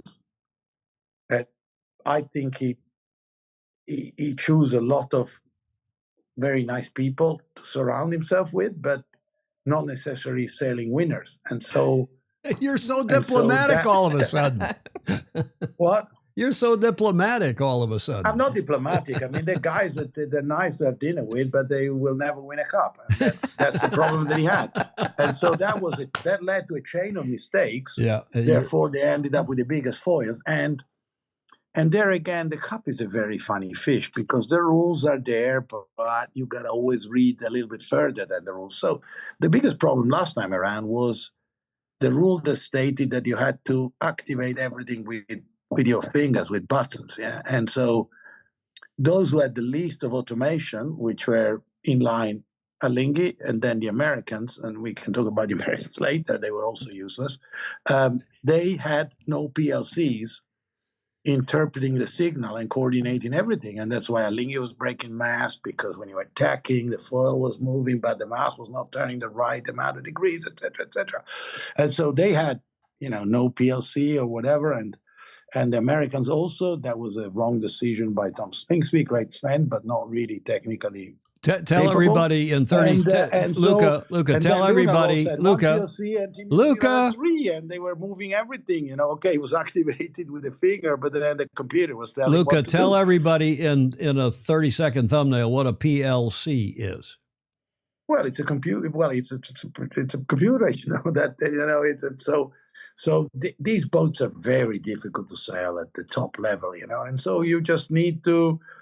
And so the rules, the rules are there in the cup to be read and pushed to the gray area, and so those who were very clean at reading them, Linghi, they made the boat with huge foils because it's difficult if you don't have, let's say, this kind of technology to run the boat, and those who were a little bit more into the gray area, they were much faster. And this is the cup. It's always been like that. I mean, from the hula to all the rest of it, it's always pushing the rules to the limit. And so, they now have learned a lesson, and they will also be a little bit more into this semi-automatized sailing and push their rules also. So if they come back, I guess they'll be a bit better. The problem they have is that their sailors were, in fact, not of the level of Burling and Co. And so with the story with the nationality rule, it is difficult for Switzerland to have a competitive team. But I think they have Sibello, which is a great friend of mine, and he's a fantastic sailor. He was 49 a world champion and European champion. He was fourth at the games in Qingdao, and was a victim of a very strange decision of the jury that allowed the Danes to sail with the Croatian boat after they destroyed theirs in the medal race. So it was really funny there. So he's how about the Americans, Luca? In Barcelona, the Americans have to change tack again. They did an incredible job, but they missed this very important point. And the problem there was that the sailors took over, and the sailors decided that they didn't want automation, and that was wrong. And I always say every boat has got a soul, and the laser is a magic boat, but it doesn't form sailors with incredible technical knowledge, and the Finn did, and the 49er does in a completely different way. And so this is why the sailors that best adapt to that are the 49er sailors nowadays, and the past Finn sailors, and then the other ones struggle a bit more. So the Americans would need a guy like Russell Coutts to get them in gear, and possibly there is not very many like him. So it is a difficult challenge to catch up with the Kiwis. That even though they lost Burling, they still have an incredible team, and Dan Bernasconi and Grant, they're very determined, and they really work properly, and you can only admire them for what they've done even last time around. Now we can discuss the boats, we might like them or not like them, but the way they interpret the design development and everything is extraordinary. And so I think, and Ben doesn't have any money, or at least that's what I think. And maybe I'm wrong. I'm not so much into his sponsorship and fundraising stories, but without money, well, considering that these British teams in the last 100 years, they've never been particularly sharp in choosing the first design. It is very difficult that they'll keep on improving it like they did last Cup, where they threw immense amounts of money and Mercedes and whatever on it. So in fact, the Kiwis are they're great favorites for the Cup in Naples, if they will be able to sign a protocol and move on. And how about the Italians? How about your countrymen, Luna Rossa Prada Pirelli? And the Italians, the Italian team has been there, longer than most remember, and has never won, and there is a reason for it. So maybe this time they will have a greater chance, but the Kiwis are tough to beat. You go back to rugby. Yeah, Italy could beat New Zealand at rugby, but has never done it. And I feel that here we are kind of in the same league. So they have young sailors, but these young sailors are, they're very good, and the double gold medalist in the NACRA. But the NACRA is not the 49er, it's not the Finn. So he's a fantastic sailor, but to beat the Kiwis, it's tough. So I think they'll be all right, but to win, but you never know. Sport is sport, but the Cup is mathematics more than sport, is engineering more than sport. So that's where they excel. And you have to admire by the way they work. They're so structured, they're so programmed, and they know how to use the rules very well, and they have an advantage, and it's going to be very difficult to beat them. Okay. Anything else on any of these teams in the next Cup?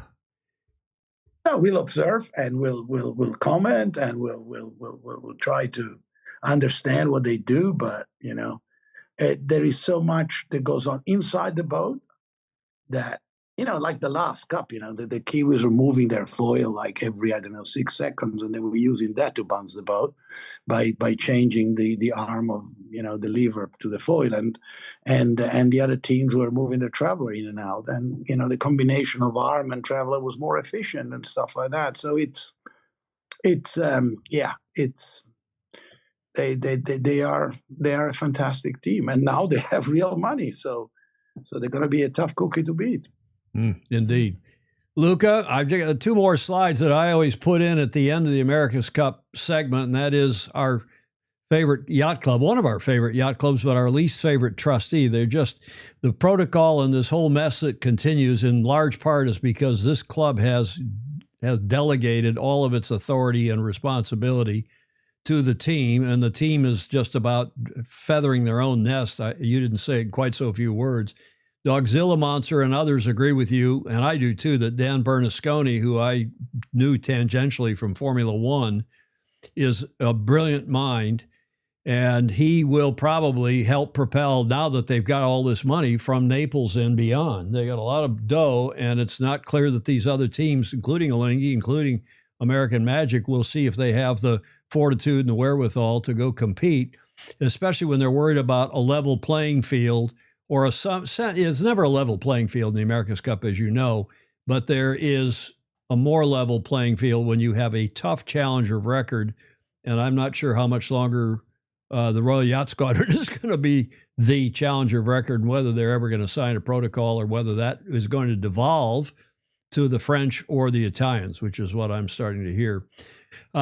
Lots of great comments. Julia likes to remind us to go back and read the comments. Luca, we've kept you for 1 hour and 36 minutes now, as you are past your bedtime in Europe, where it's almost 20 of midnight. In Poland, where you are. Any last thoughts before we let you go? Well, this evening was a bit of stories. Maybe it's got to do with my surgery. It's a very interesting experience when you get such a major surgery, even though it's very successful. This was your hip. So it is. It is like a moment where you draw a line where you've got, and then you're raising to new challenges and moving to something new. So it was a real pleasure being here tonight. I thank you, Tom. I didn't know that you had prepared all this American Cup stuff. So. And in fact, you might think that the stories I've told you are bullshit. No, everything is actually true. It all happened. So, Yes. Well, you and I have talked about these America's Cup stories more than once, not just on this show, but over a glass or two. And I will look forward to seeing you in person, hopefully sooner than later. And as Alan Long says, it's been 1 hour, 36 minutes of pure pleasure. Mark Holland, brilliant interview, Luca. Thanks for sharing. Alistair Murray down in Australia. Thanks, Luca. Good to see you, mate. Mike. I'm off to the airport now. So as now I have my second youth, and I've lost every shame at the age I have. I have to confess that I wouldn't mind if somebody would hire me to win this goddamn cup, because my 3-dimensional thinking might help. Indeed. Julie and I would both completely agree, and I have recommended that to one team in particular more than once. And I hope to see you back involved in the cup. And I do think, as Joe Holtzman is saying, wow, great interview. And Rick Bannerell, bravo Zulu, Luca, bravo Luca, mille grazie. And indeed, many thanks, 1,000 thanks, Luca. Well, thanks, Julia. Thanks, Tom. It has been a great pleasure. Let's keep on blowing in the sails of sailing. And, well, sooner or later, we'll talk again. Okay. Indeed. Thank you. You were wonderful. Thanks, Luca. Good night. Sleep well. Ciao. You too. Bye-bye. Ciao for now. Okay, Julia, it's always a pleasure when you have somebody as smart. I think I didn't give him the nickname Sailing Savant. I think Richard Gladwell actually did. Called him the Sailing Savant. And I've just picked up on it because he obviously is. Both sides of his brain work. Yes. And as you and I have said on this show any number of times, people who speak multiple languages and play music, both, that does something to their brain wiring. Right. And I don't know if he's a musician, but as Gordon Smith saying, excellent guest, Tom Pace agreeing, outstanding interview. And thank you all for your comments, and thank you to Luca. Yes. He ran for vice president of World Sailing, yes. And he didn't succeed. It's a real shame that he didn't. And yes. He's gone now because he really did want to go to sleep. But I'm going to play his 1.5-minute video that was his campaign video, just to make us all remember how he was on this show, as were other candidates. We interviewed most of the candidates back as a lead up to a bit of a World Sailing segment that we're going to get into. Here's Luca running for vice president. 5, 4, 3. Classic traditional yard with a lot of handwork, and this is a step into the future. Beh, sono felicissimo, qui abbiamo 21 barche che gareggiano perché il 22esimo ha avuto paura di iscriversi, quindi 22 barche in mare è una cosa fantastica. Ieri quando ho visto tutti gli spinnaker che si... The sport has become more elitist and actually for nobody. So long live Olympic sailing, at least that has the spirit of sailing, and I think we should focus on Olympic sailing more than on all this, because it ends up like this. I dream of a sport as inclusive as it possibly can, a sport that becomes more affordable, easier to practice. I dream of a sport where our Paralympic sailors get back in the Paralympics, and that grows and shows everybody the beauty of the sea and the wind. Sailing has got a huge community of people, coaches, yacht designers, boat builders, juries. They're all working to make the sport enjoyable for the sailors, and we have to focus on the sailors to enhance our sport. And it's just a shame, Julia, that he was not elected a vice president. It's probably better for the boating world that he's developing boats and still sailing and keeping himself healthy. But he would have been a great leader in world sailing, and maybe he'll still do that. He's fairly young. I mean, he's 61, I think. Oh, well, now, he's I think 10 years younger than I. He was born in 63, so from memory. Luca Devoti, a sailor for the sailors. Yes. And I really let him off the hook because I don't think he wanted to get into this whole world sailing madness. We're going to talk about it just briefly. I'm not going to belabor too much, but you all know that this guy, Kwan Hai Lee, who's the president, we've all been worried about what his tenure. He's in his second 4 years. He's in the second 4-year term. This Magnus we ran this on Friday's show, and I won't reread it, but except the first sentence here, early signs of his second term are not that great. World sailing appears as dysfunctional as ever, with the president seemingly sitting on one of those children's play toys that you see outside supermarkets. We reported to you the other day on Friday's show that world sailing has, in fact, one hears, and I've now had it confirmed from even more sources, that the head of legal has resigned, the head of IT has resigned and is suing world sailing over some employment dispute, that the head of the events, which is including the Olympic regatta, this is an important role within world sailing, that person has just resigned, and this was a replacement for the person that ran the last Olympics. Rolex is scaling back its involvement with world sailing, if not pulling out totally. So not good news. And hopefully Rolex is staying put with some of the other yacht clubs and other, including Sail GP. But Kwan Hai Lee here, shown here with former IOC president Thomas Bach.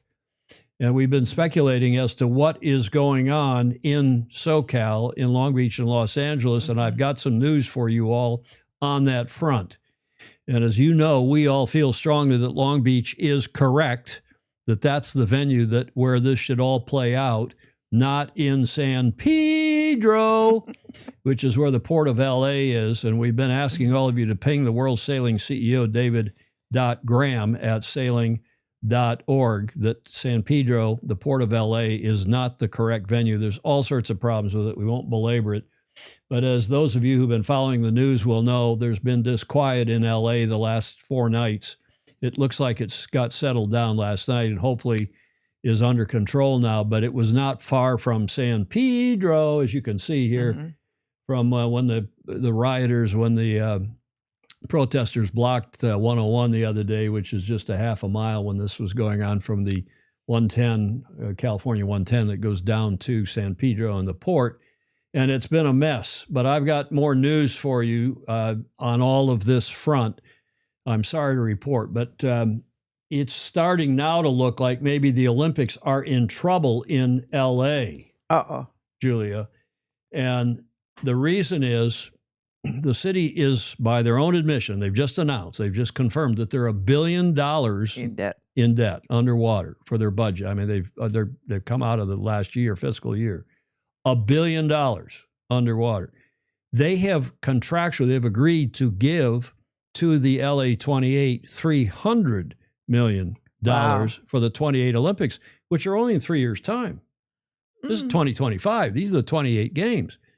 And people in LA are starting to wonder, and there's been speculation. Joe Holtzman and I were listening to KFI yesterday, one of the radio stations in LA. Joe, thanks for that heads up. But I've also heard overnight from a couple other senior serious people in SoCal that there is wide speculation now that they will not, LA 28 will not be able to raise the funds. And this was before you start taking all this into account. Hopefully this is just a minor disruption and is now under control and won't really affect the Olympics if in fact they go on in LA, and I'm hoping they do, and hopefully they will. But as always, you got to follow the money. The port, on the other hand, I'm reliably informed, is sitting on $1.5 billion. Mm-hmm. And there is a strong action to try to get some of that money out of the port to help fund the city, which in turn will help fund LA 28. And the port and the people around the port, including at LA Yacht Club, where some of the port commissioners and some of the other people in that area are members. And they're saying, we've got to have a quid pro quo. We want sailing here in San Pedro. So what I hear, I speculated on this just because you know how politicians are. I speculated on this a couple of weeks ago that maybe they will bifurcate, they'll split and run the boards, the kites and the windsurfers, the IQ foils, off the beaches in Long Beach and move the dinghies up to San Pedro as a compromise. That would be a disaster for the coaches. That'd be a disaster for our beloved sport. The whole thing makes our sport look Mickey Mouse. And if we're worried, as we all are, about keeping our sport in the Olympics, forget about Paralympics, keeping our sport in the main Olympics, we got to be strong. We have to have strong presidential action, strong world sailing action. And right now it's looking like world sailing is maybe at the weakest point they've been since they got rid of the non-sailing CEO, 5 years ago now. Yeah. So as Clark Chapin is saying, all the president's men follow, as they said in All the President's Men, that famous movie, follow the money, or as Tom Cruise said in that movie, right? Wasn't it Cruise? And also Fog Machine says, get on your knees and pray for Peter Uberroth. Peter Uberroth, who was the head of the Olympics in 84. 84, yeah. And he was the CEO of the LAOOC. And it's the only Olympics that's ever made money. Well, in the modern era, that's made a lot of money. Yeah. And hopefully this will settle down and it'll happen. The Olympics will happen in LA. They'll get the funding sorted out. There's plenty of dough.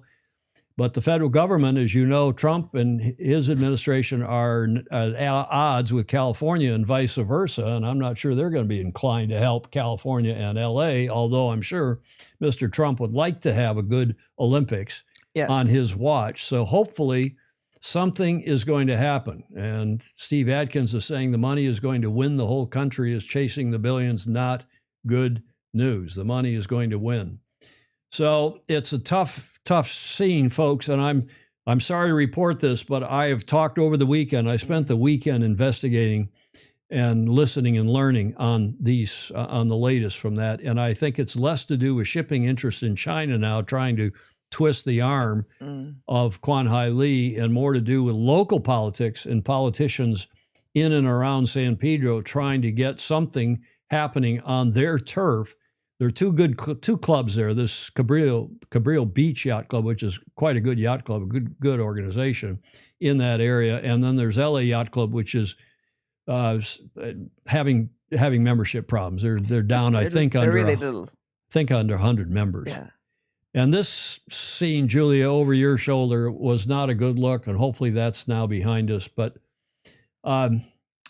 what's Gordon Smith saying? Hang on a minute. If the port is contributing to the cost of staging the Olympics in general, then having an event in the port seems a reasonable request, not quite the bribe it was presented. I strongly and thoroughly disagree, Gordon Smith. You don't want politics and money dictating where you run, within reason, where you run sports. The sport, our beloved sport, will be much better off in Long Beach for a whole lot of reasons that we've been covering on this show now for well over 6 weeks, 8 weeks. So it's not, and Clayton Embley, I'm sorry, I disagree with you and Gordon. You don't start shifting events around so that the money can flow from the port to the city when the city's got trouble. We want the decision that has already been taken by LA 28, by Long Beach, by LA, that the Olympic sailing will be in Long Beach. We want that affirmed and continued and sealed and delivered, right? Don't let politics and money get in the way. I'm sorry. Mark Holland is saying of the 2028 Des Moines Olympics, I hope the Olympics stay there. I think they will stay there. For the sake of the sailors, let's hope the sailing stays. That's right, Fritz Mueller. It has to be about the sailors. And that's why we're all in it. I mean, as John Sangmeister and others have been reminding us, World Sailing, U.S. Sailing, the LA 28 all sent delegations to investigate both these sites long since, years ago. And they were unanimous in their praise for Long Beach. There's no mystery why the 84 games and the 1932 games were held in Long Beach. Right. Okay. Equestrian events in the port would be a bit of a disappointment. It's the sailing events in the port would be a huge disappointment, even if they move some of them. They're not all of them. So let's hope that doesn't happen. And with that, I'll move forward. You can see why I didn't want to drag Luca Devoti, Julia, into all that. And speaking of which, Madam Commodore, what happened on this day in history? In 1770. 1770. Here's your first clue. You've seen that clue on this show before. Mm-hmm. Captain James Cook, right, who lived for not very long, 1728 to 1779, 50 years, 51 years. Oh, that's pretty good time. And his day and age. Here's your second clue. An aerial view, that's photo supplied by NASA, in fact. Yes. Captain Cook, Gordon Smith knew who that was. Do you know what that aerial view represents? Oh, no. Does this help? Does it help if I tell you that's Australia? Yeah. In the northeast corner. Oh, yes. Mm-hmm. That is the Great Barrier Reef. Barrier Reef. Mm-hmm. And it is supposedly, they never know to the day, I suppose, but repairing of Captain Cook's Endeavour is what this painting's about. That's from the National Maritime Museum of Great Britain. And it is on this date, they say, that Captain Cook discovered, the European explorer who discovered the Great Barrier Reef by running I was going to say the hard way. Yeah. The hard way, Julia, by running aground on it in 1770. And the British explorer Captain James Cook is the first European to discover the Great Barrier Reef off Australia by running aground on its coral, causing the ship to leak. Yeah, a leak. And it was later beached and repaired, hence that painting at the top. Now, extra credit, Julia. Where is Endeavour now? The remains of the good ship Endeavour. Oh, I don't know. A couple of people in the comments have said, remember, we've talked about it on this show before. There was confusion about where the ship, and we know what happened to Captain Cook. He got off in Hawaii. Right. But the ship continued, and in fact, it was used by the Brits off Rhode Island in the Revolutionary War, leading up to the Revolutionary War. Clark Chapin is correct in saying Newport, Rhode Island, but did he discover a lot of queens running around? Okay, Dogzilla Monster. Yeah, at the entry to New York or Rhode Island, no, there's been a big controversy about whether it was in the Rhode Island Sound outside of Narragansett Bay or whether it was in fact in Newport Harbor. Here is a video from the Australian Museum. So how significant is this discovery? Maritime Museum. Very significant, according to maritime authorities that say this is one of the greatest maritime mysteries now solved. The wreckage, which has been discovered at the bottom of Newport Harbour in Rhode Island in the United States, was noted by divers some time ago, but it's taken 22 years of detailed analysis to get to the point where Australian divers say they are confident this is where Captain Cook's Endeavour ship lays. However, Rhode Island authorities say they are yet to do so. This is a significant find because this was the ship that mapped the east coast of New South Wales in 1770. It's arguably one of the most important vessels in Australia's maritime history. And yes, the Australian National Maritime Museum, together with our partners RIMAP, have found the wreck of Cook's Endeavour. So, Amy, what's going to happen with the site now? Well, only 15% of the site remains, and that's because it's been so badly eroded over the years. But Australian experts say they'll be working with Rhode Island authorities to try and preserve and protect what remains of the site. The ultimate goal is to bring or to borrow small pieces of it to display here at the Maritime Museum in Sydney. As you can see behind me, there is a replica of the Endeavour tied up here in Darling Harbour. They're hoping to have some real pieces of the ship to display in the near future, but acknowledge as well this is a difficult discovery for many, particularly for Indigenous Australians, being such a painful part of Australia's history. Now that, Julia, is from 2022, interestingly enough. But just in the last 3 days, 3 or maybe 4 days, there's been another confirmation that, in fact, as Brad Reed, I remember telling us on this show some years ago, that one of these 3 wrecks, and they're kind of mixed together there, just north of Goat Island and just off of the downtown Newport. That's actually the Point area of Newport, Washington Street. And those 3 wrecks, the section of the French archival map entitled Prise de Newport par d'Estaing, 1778. And there were these wrecks that were identified, including Lord Sandwich, was the name of a ship which was being used by the Brits to blockade Newport and the colonials. And The Guardian has reported just in the last few days that the final resting place of James Cook's Endeavour confirmed by the National Maritime Museum. And that was on the 4th of June. So that is, 6 days ago, 4th of June, 2025, that it is indeed in Newport Harbor in Rhode Island, not out in Rhode Island Sound. That's so there good. You have it. Well, that's a chance that more of it's around. Well, after all these years, there's not much down there, except they have gotten some cannon and some other things that they believe were off the Lord Sandwich, which they're pretty sure was the ship Endeavour renamed by the Brits. After it ended up in that corner of the country just before the Revolutionary War in 1776, Julia. Yes. Okay, so that's this day in history. How we tie things together with sailing venues around the world. Darling Harbor to Newport, Rhode Island. Julia, Bravo Zulu, you called it right. Yes. The Aussies, the Spanish won again. Here's the video. And here they are. The Emirates winning moment once again will go to the team of Diego Botín, Florian Trittel, and company. In New York City, Spain will reign supreme. Vamos indeed. Yay.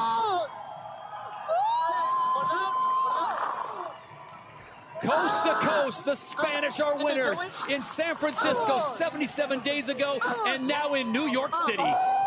I don't remember seeing you so happy. I went up there and you said, oh, yeah, my team's won again. There they are, your boys and girls of the Spanish team.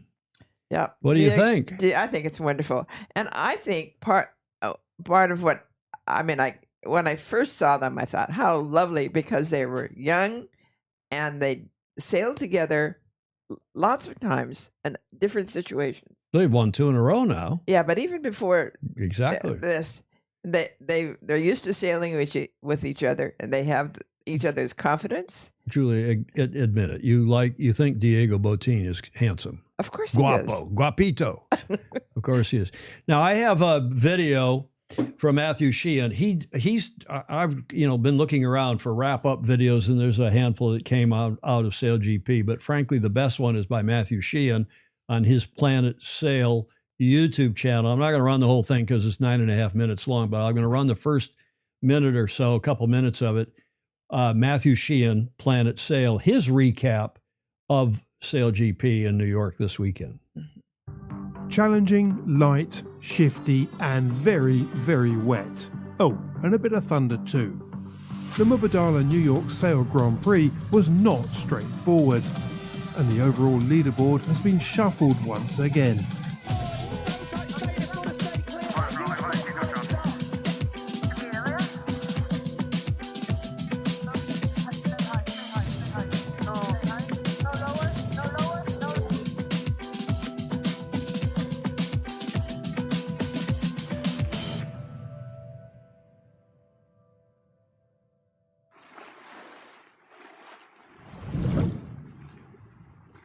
Modifying the wing mast of the 12 AC-50s after the dramatic dismasting of the Australian team in San Francisco put SailGP on hold. The Brazilian event was cancelled, which left a big gap in the calendar. But 12 weeks after the fleet last raced, SailGP was back in action as the circus rolled into New York. The event had been here before, and while it doesn't have a reputation for delivering high-speed, close-quarters racing, the Big Apple does pull in the crowds. And despite the miserable weather this year, the spectators turned up in force once again. As did the celebrities. Among them, actors Hugh Jackman and Ryan Reynolds were announced as the new co-owners of the Australian team led by Tom Slingsby. I think announcing Hugh Jackman and Ryan Reynolds as our co-owners and an Aussie underwear partner, I think it's great. I think it's a bit left field, it's a bit cheeky, and I think it shows that they're here to sort of break boundaries and have fun. I think that's amazing. And yeah, we're along for the journey. All us athletes are loving being part of this, and yeah, we're looking forward to a lot more fun times in the future. With Bond's underwear now the subject of open discussion, perhaps the string of tongue-in-cheek comments that followed during the commentary was hardly surprising. Had there been more wind, I'm sure the association between the crew and how their smalls were coping would have been much stronger. Maybe next time. I had to get... Instead, when it came to the racing, the breeze refused to show. I had to get to at least that comment from Matthew. I commend the video to you. Go back and go on his YouTube channel, watch the whole thing. He's doing a great job with his videos. And cheeky, just Tom Slingsby said cheeky.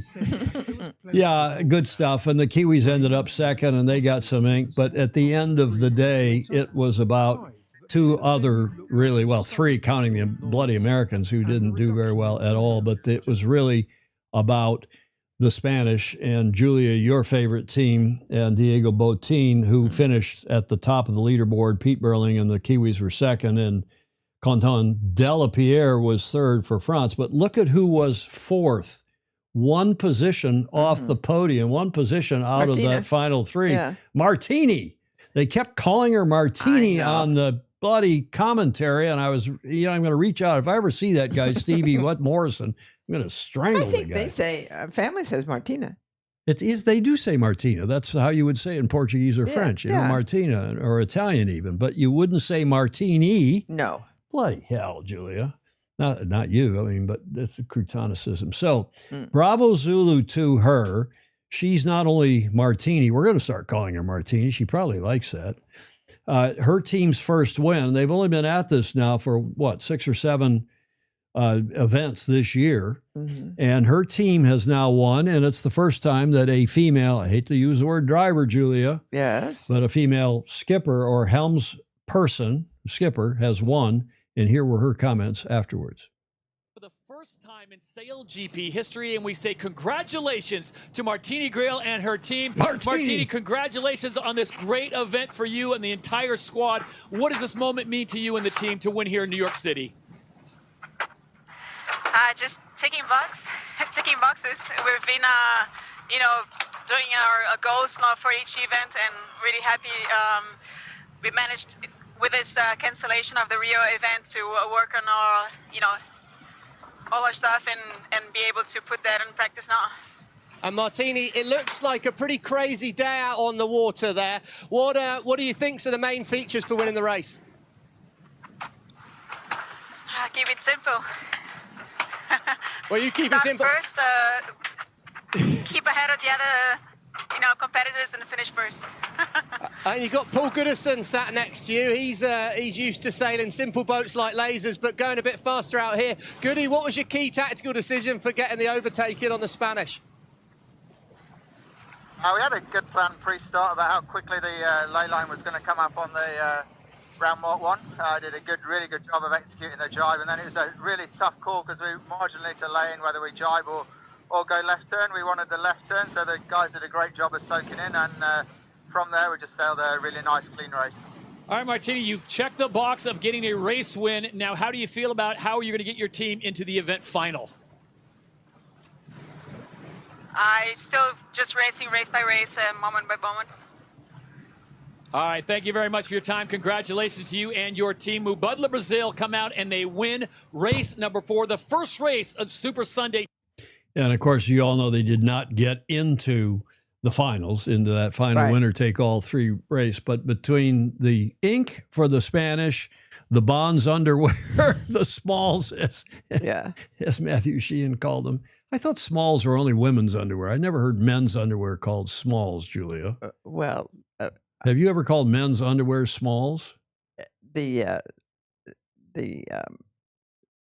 answer is no. The skinny ones. Skivvies, bikinis. But bravo Zulu to her, and we're delighted, obviously, for her and her team. Martini's team. I hope she had a martini on Sunday night. She probably doesn't drink. Yeah. And now the leaderboard. The Spanish are on top of the leaderboard. We've seen a bit of a change here. Can the Spanish go through? They won last season, as you probably most of you will know. Yes. They're now ahead of Slingsby. Tom was on the leaderboard going into this regatta at the top of the leaderboard.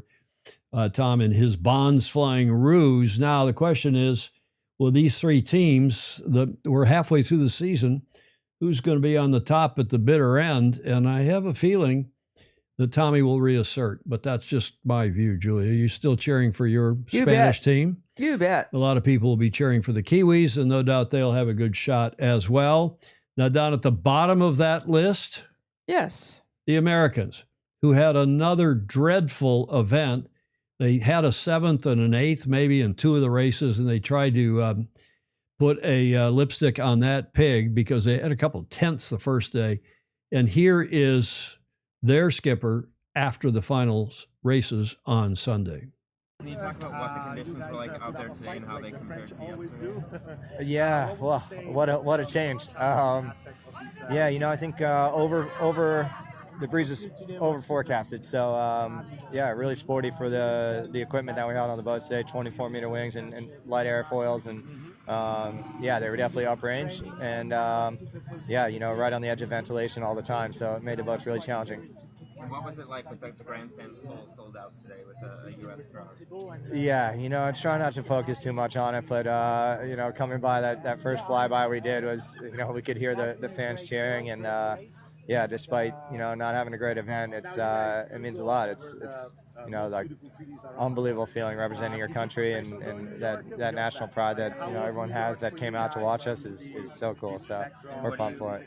What do you need to do to bounce back following New York? I know you guys had a couple rough events following a good start of the season. What are you going to do to bounce back, and what are you going to work on?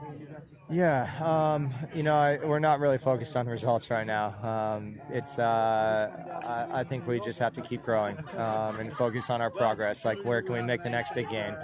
And, you know, despite, you know, finishing where we did here at the bottom, it's, you know, we made gains this week. So we got to keep our eye on that prize, and, yeah, just keep chipping away at it. It'll come, and, you know, I'm just saying it's within reach. But we have those moments that are, you know, setting us in the back of the pack, and, you know, all the gains we sometimes make around the track, and we make that one mistake, one critical moment in that race, and those are the moments we need to eliminate. You know, I like the guy, and I feel sorry for him. I would have sent the coach in. Maybe there's a contractual requirement that the skippers all front up at the mixed zone. It's called the mixed zone, where they have different languages and different interviews one-on-one. Lingerie Illustrated, J. Frederick Bland is saying, well, that was, as Gordon Smith said, it's a dreadful interview, and I just feel sorry for Taylor Canfield, the skipper, the driver, and his dad's a good friend as well, and dad's often on the show. But the SailG, this U.S. team just is not in the same league. They, even if when they get a better start, when they're not at the back of the pack starting, they're soon shot back. They get around that first mark, and then they're not fast. And between helming and flight controlling and trimming. There's something seriously wrong with the team, and it's sad. And as Clark Chapin is saying, we're to then go to the front of the media and say we're not very focused on results. Translation, we're looking for other employment and updating our resumes. Sadly, I don't think that's true. But as Magnus the Magnificent said, as Magnus Wheatley said in his blog report the other day, and I picked up, actually, I think he picked up on that in part from me because I'd been saying so on Friday's show. I was astonished to see how little attention the American team got in the run-up to the New York event. Yes. Russell did not mention them at all in the Russell report, and there was no other publicity other than the team's own social media, which is frankly pretty disappointing. So there's got to be some major changes there, and there are plenty of good American sailors, I think, available to go in there and fix that team up. But problem probably starts at the top. Problem starts at the top. That they aren't functioning as a team. And if you bring more people in, that's going to be even harder. I think, like any professional sports team, Julia, I think when you're not performing, this is professional sports. Right. When you're not performing, you change the coach, you change the manager, you change the general manager, the CEO, you change the players. Yeah. And they haven't changed anybody, and they're, if anything, worse. They at least got on the podium once in Dubai in very light air. Yeah. And they got penalized more points than they won in this regatta. Mark Holland is pointing out. Oh, that's awful. Ted Ryman says Taylor will eventually get there. We'll give him a break. I'm not sure, Ted. In fact, I'm pretty sure he won't. So I think they need a major rethink of how that team is being run, sadly. Mm-mm. Sadly. Okay, so here's the halfway point of the season. We've just done this event down here at the bottom. So that's 7 done, 7 to go. The next one is in Great Britain, not in Plymouth, but in Portsmouth, the 19th and 20th of July. So that'll be interesting. I don't think SailGP has been to Portsmouth. I do. I never remember to clear the draw before I switch scenes, but I've asked the guy that does the software for the telestrator to automatically clear it. Give me a setting so we can auto clear the draw when we change scenes. But there's Sail World New Zealand, which is AKA Richard Gladwell, our super Fozy down in Auckland. Don't forget with the U.S. team is that they are one of the few, if not only, running a crew of U.S. nationals only, and are up against others like Brazil with a team from 4 nations of top professionals. Oh, that's true too. Yeah. 6. Yeah. Clark Chapin. Thank you, Clark, for reminding me. There's 6 done because Brazil didn't happen. So we would be 7 done at this point had Brazil happened. Thank you, Clark. But as Richard Gladwell points out, AKA Sail World NZL, well, then you know what? Maybe the strategy of running an all-American team is not correct. Get the best professionals that fit within the rules available worldwide. And maybe you'll start performing better than you have so far. Okay, Portsmouth is next up. It had been in Plymouth in the UK the last 1 or 2 times SailGP's been there. And we'll look forward to that in just a little over a month's time, 5 weeks' time. Julia, that gets us to the last leg. I haven't commented on the sexy purple on the boat. That venue, I didn't know it was the stock market. I asked Luca that the other day, but look at these lights down here. You can see these lights down at the bottom that are shining up on the boat. And even shining up here and shining up on Luca gives that just a great look, isn't it? Yeah. And of course, that's your favorite color. Well, it isn't exactly, but I like it. What's your favorite color? I don't know that I have one. My stained glass colors. Well, okay, but here on the camera control software, here on my buttons, your buttons are purple. I thought that was your favorite color. Well, it is a favorite color. Well, okay. The D block for today's show number 841, and we are to the last leg. And I thought we'd do rather than some kind of a nice, slow down, quiet quiet video, maybe quiet. I thought, yeah, it's the venue where the foiling awards were. Thank you, Ed Fury. Thank you very much. And I think another Bravo Zulu is due here, and that's why I put it into the last leg, because I knew we'd run a little long. We're an hour, 2 hours and 15 minutes into the show with the Sailing Savant as our guest today. But we've got a Bravo Zulu for H4. But is that Bondi Purple, Dogzilla Monsters asking? The 52 Super Series, as you all know, most of you will know, took place the second act, Octodos, in Galicia. They don't call them acts, I don't think. Galicia, the 52 Super Series Royale Cup. And going into Saturday's final day of racing, a 2 races scheduled on Saturday, the leaderboard at the end of Friday night when we were live, we had American Magic Quantum Racing leading by a pretty comfortable lead of 13 points. And the final day on Saturday, they were able to confirm that lead. Welcome to last day here in Galicia, our Super Saturday Showdown, racing for the Galicia 52 Super Series Royal Cup, this great standalone trophy. American Magic Quantum Racing on top. They've got a good lead over Alcedo Vitamina. Platoon Aviation chasing hard, so too are Preveza. Let's go on the water and enjoy 2 great races. Beautiful conditions for race number 9 of the series, 7 to 8 knots, beautiful sunshine. The wind axis is 290 degrees, a 1.4 nautical miles beat, and it's very, very even off the start line. But the key thing is to get to the right.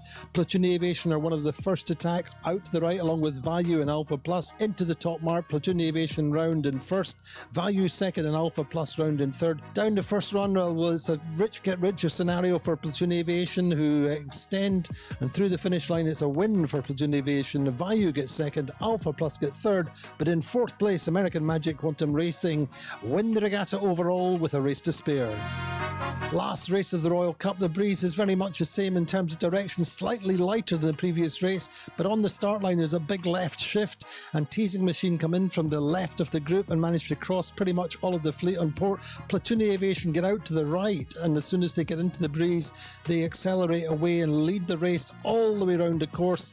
Platoon Aviation getting through the finish line with Teasing Machine through in second. American Magic Quantum Racing getting up to 5th, having been 8th in the early part of the race. So 2 back-to-back wins for Platoon Aviation, but it's American Magic Quantum Racing who win the Royal Cup here in Galicia by 11 points. After 10 races, American Magic Quantum Racing get 33 points, Platoon Aviation 44 points, and third, Alcedo Vitamina on 49 points.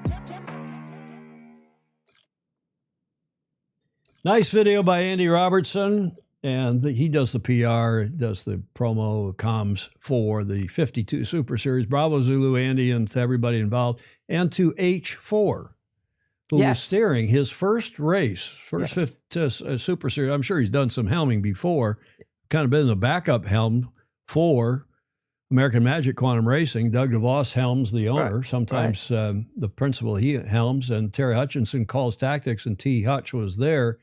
And Mark Holland is suggesting that H4 could ultimately become the best American competitive sailor ever, maybe even more so than his grandfather. That's exciting. And that is saying a lot, Julia, because old Buddy Melgus was some kind of the Wizard of Zenda, Wisconsin, as he was known. So Bravo Zulu to them. They had a great event and a great finish to that event in Galicia. The next one will be in the aforementioned at the top of the show in Cascais, Portugal. The Rolex TP52 World Championship, Cascais, July 1st through July 6th. And of course, we will be following that because that is a popular event with a lot of you, our famously facile and knowledgeable Fozy, who are commenting about the color of your dress, Julia. Bandero thinks it's fuchsia. Gordon Smith's got to direct his, he's got to check his screen. He's got to adjust his monitor because he said, tongue-in-cheek, that he thought you were wearing green. I don't think so.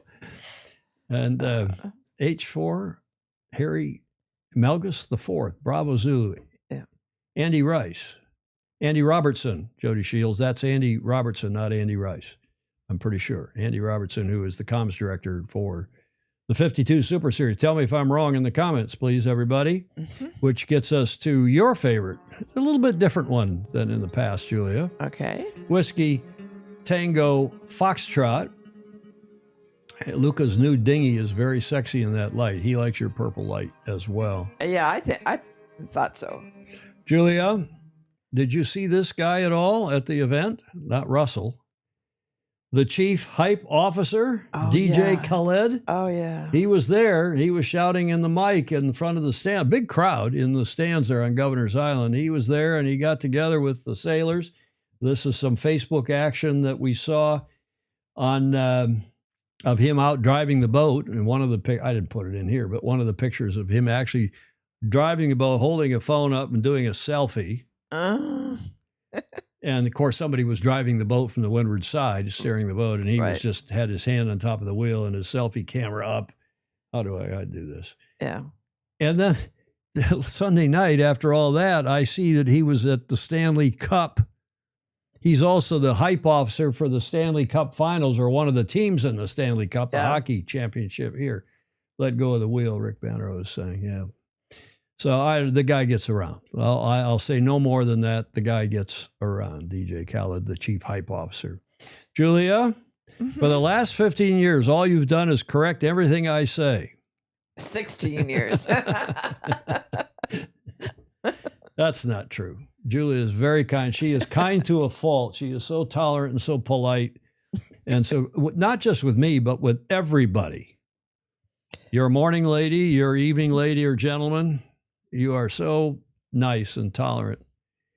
And it takes too much energy to be otherwise. Indeed. That came from Greg Phillips in Oz. And then Ted Ryman sent a fairly clean one. I went with it. When you have only been at your job for 2 weeks and already you have a reputation. A reputation. The Big Beaver. The Big Beaver. You know, there's the Big Beaver, there's the Big Salt Lick. There's some places in the Midwest of these names. I don't know from what television station this came from, but Ryman got it. He found that picture and sent it to us.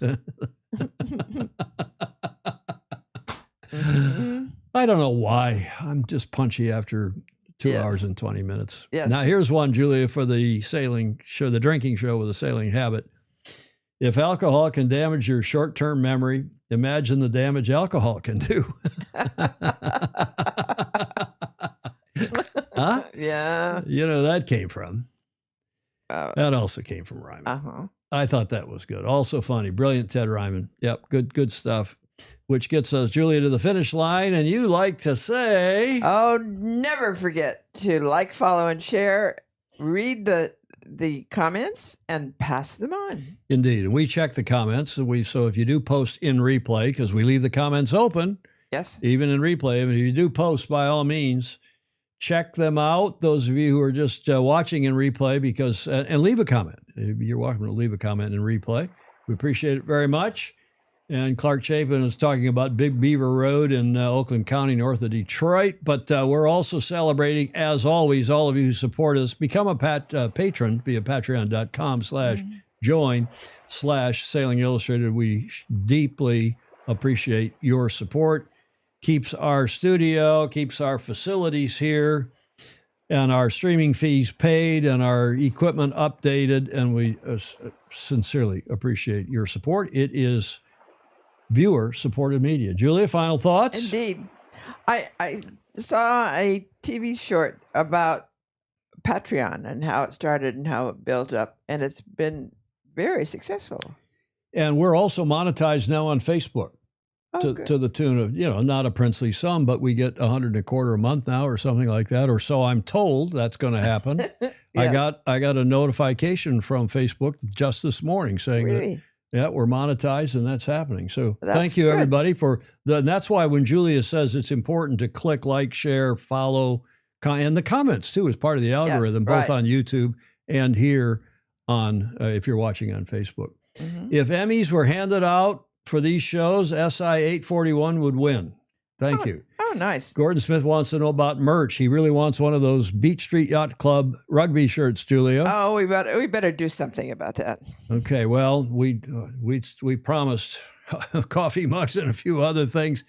But we also want to thank everybody who gave us images, audio, and video for today's show. Look at that list. Wow. And that is not padded at all. In fact, I probably forgot some, left some out.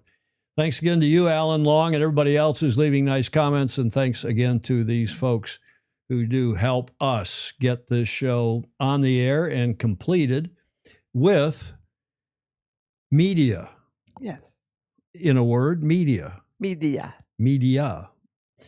Okay, everybody, thank you very much. We hope to see you on Friday, same time, same channel. In the meantime, channels, sail fast, sail safe, and have fun. Ciao for now.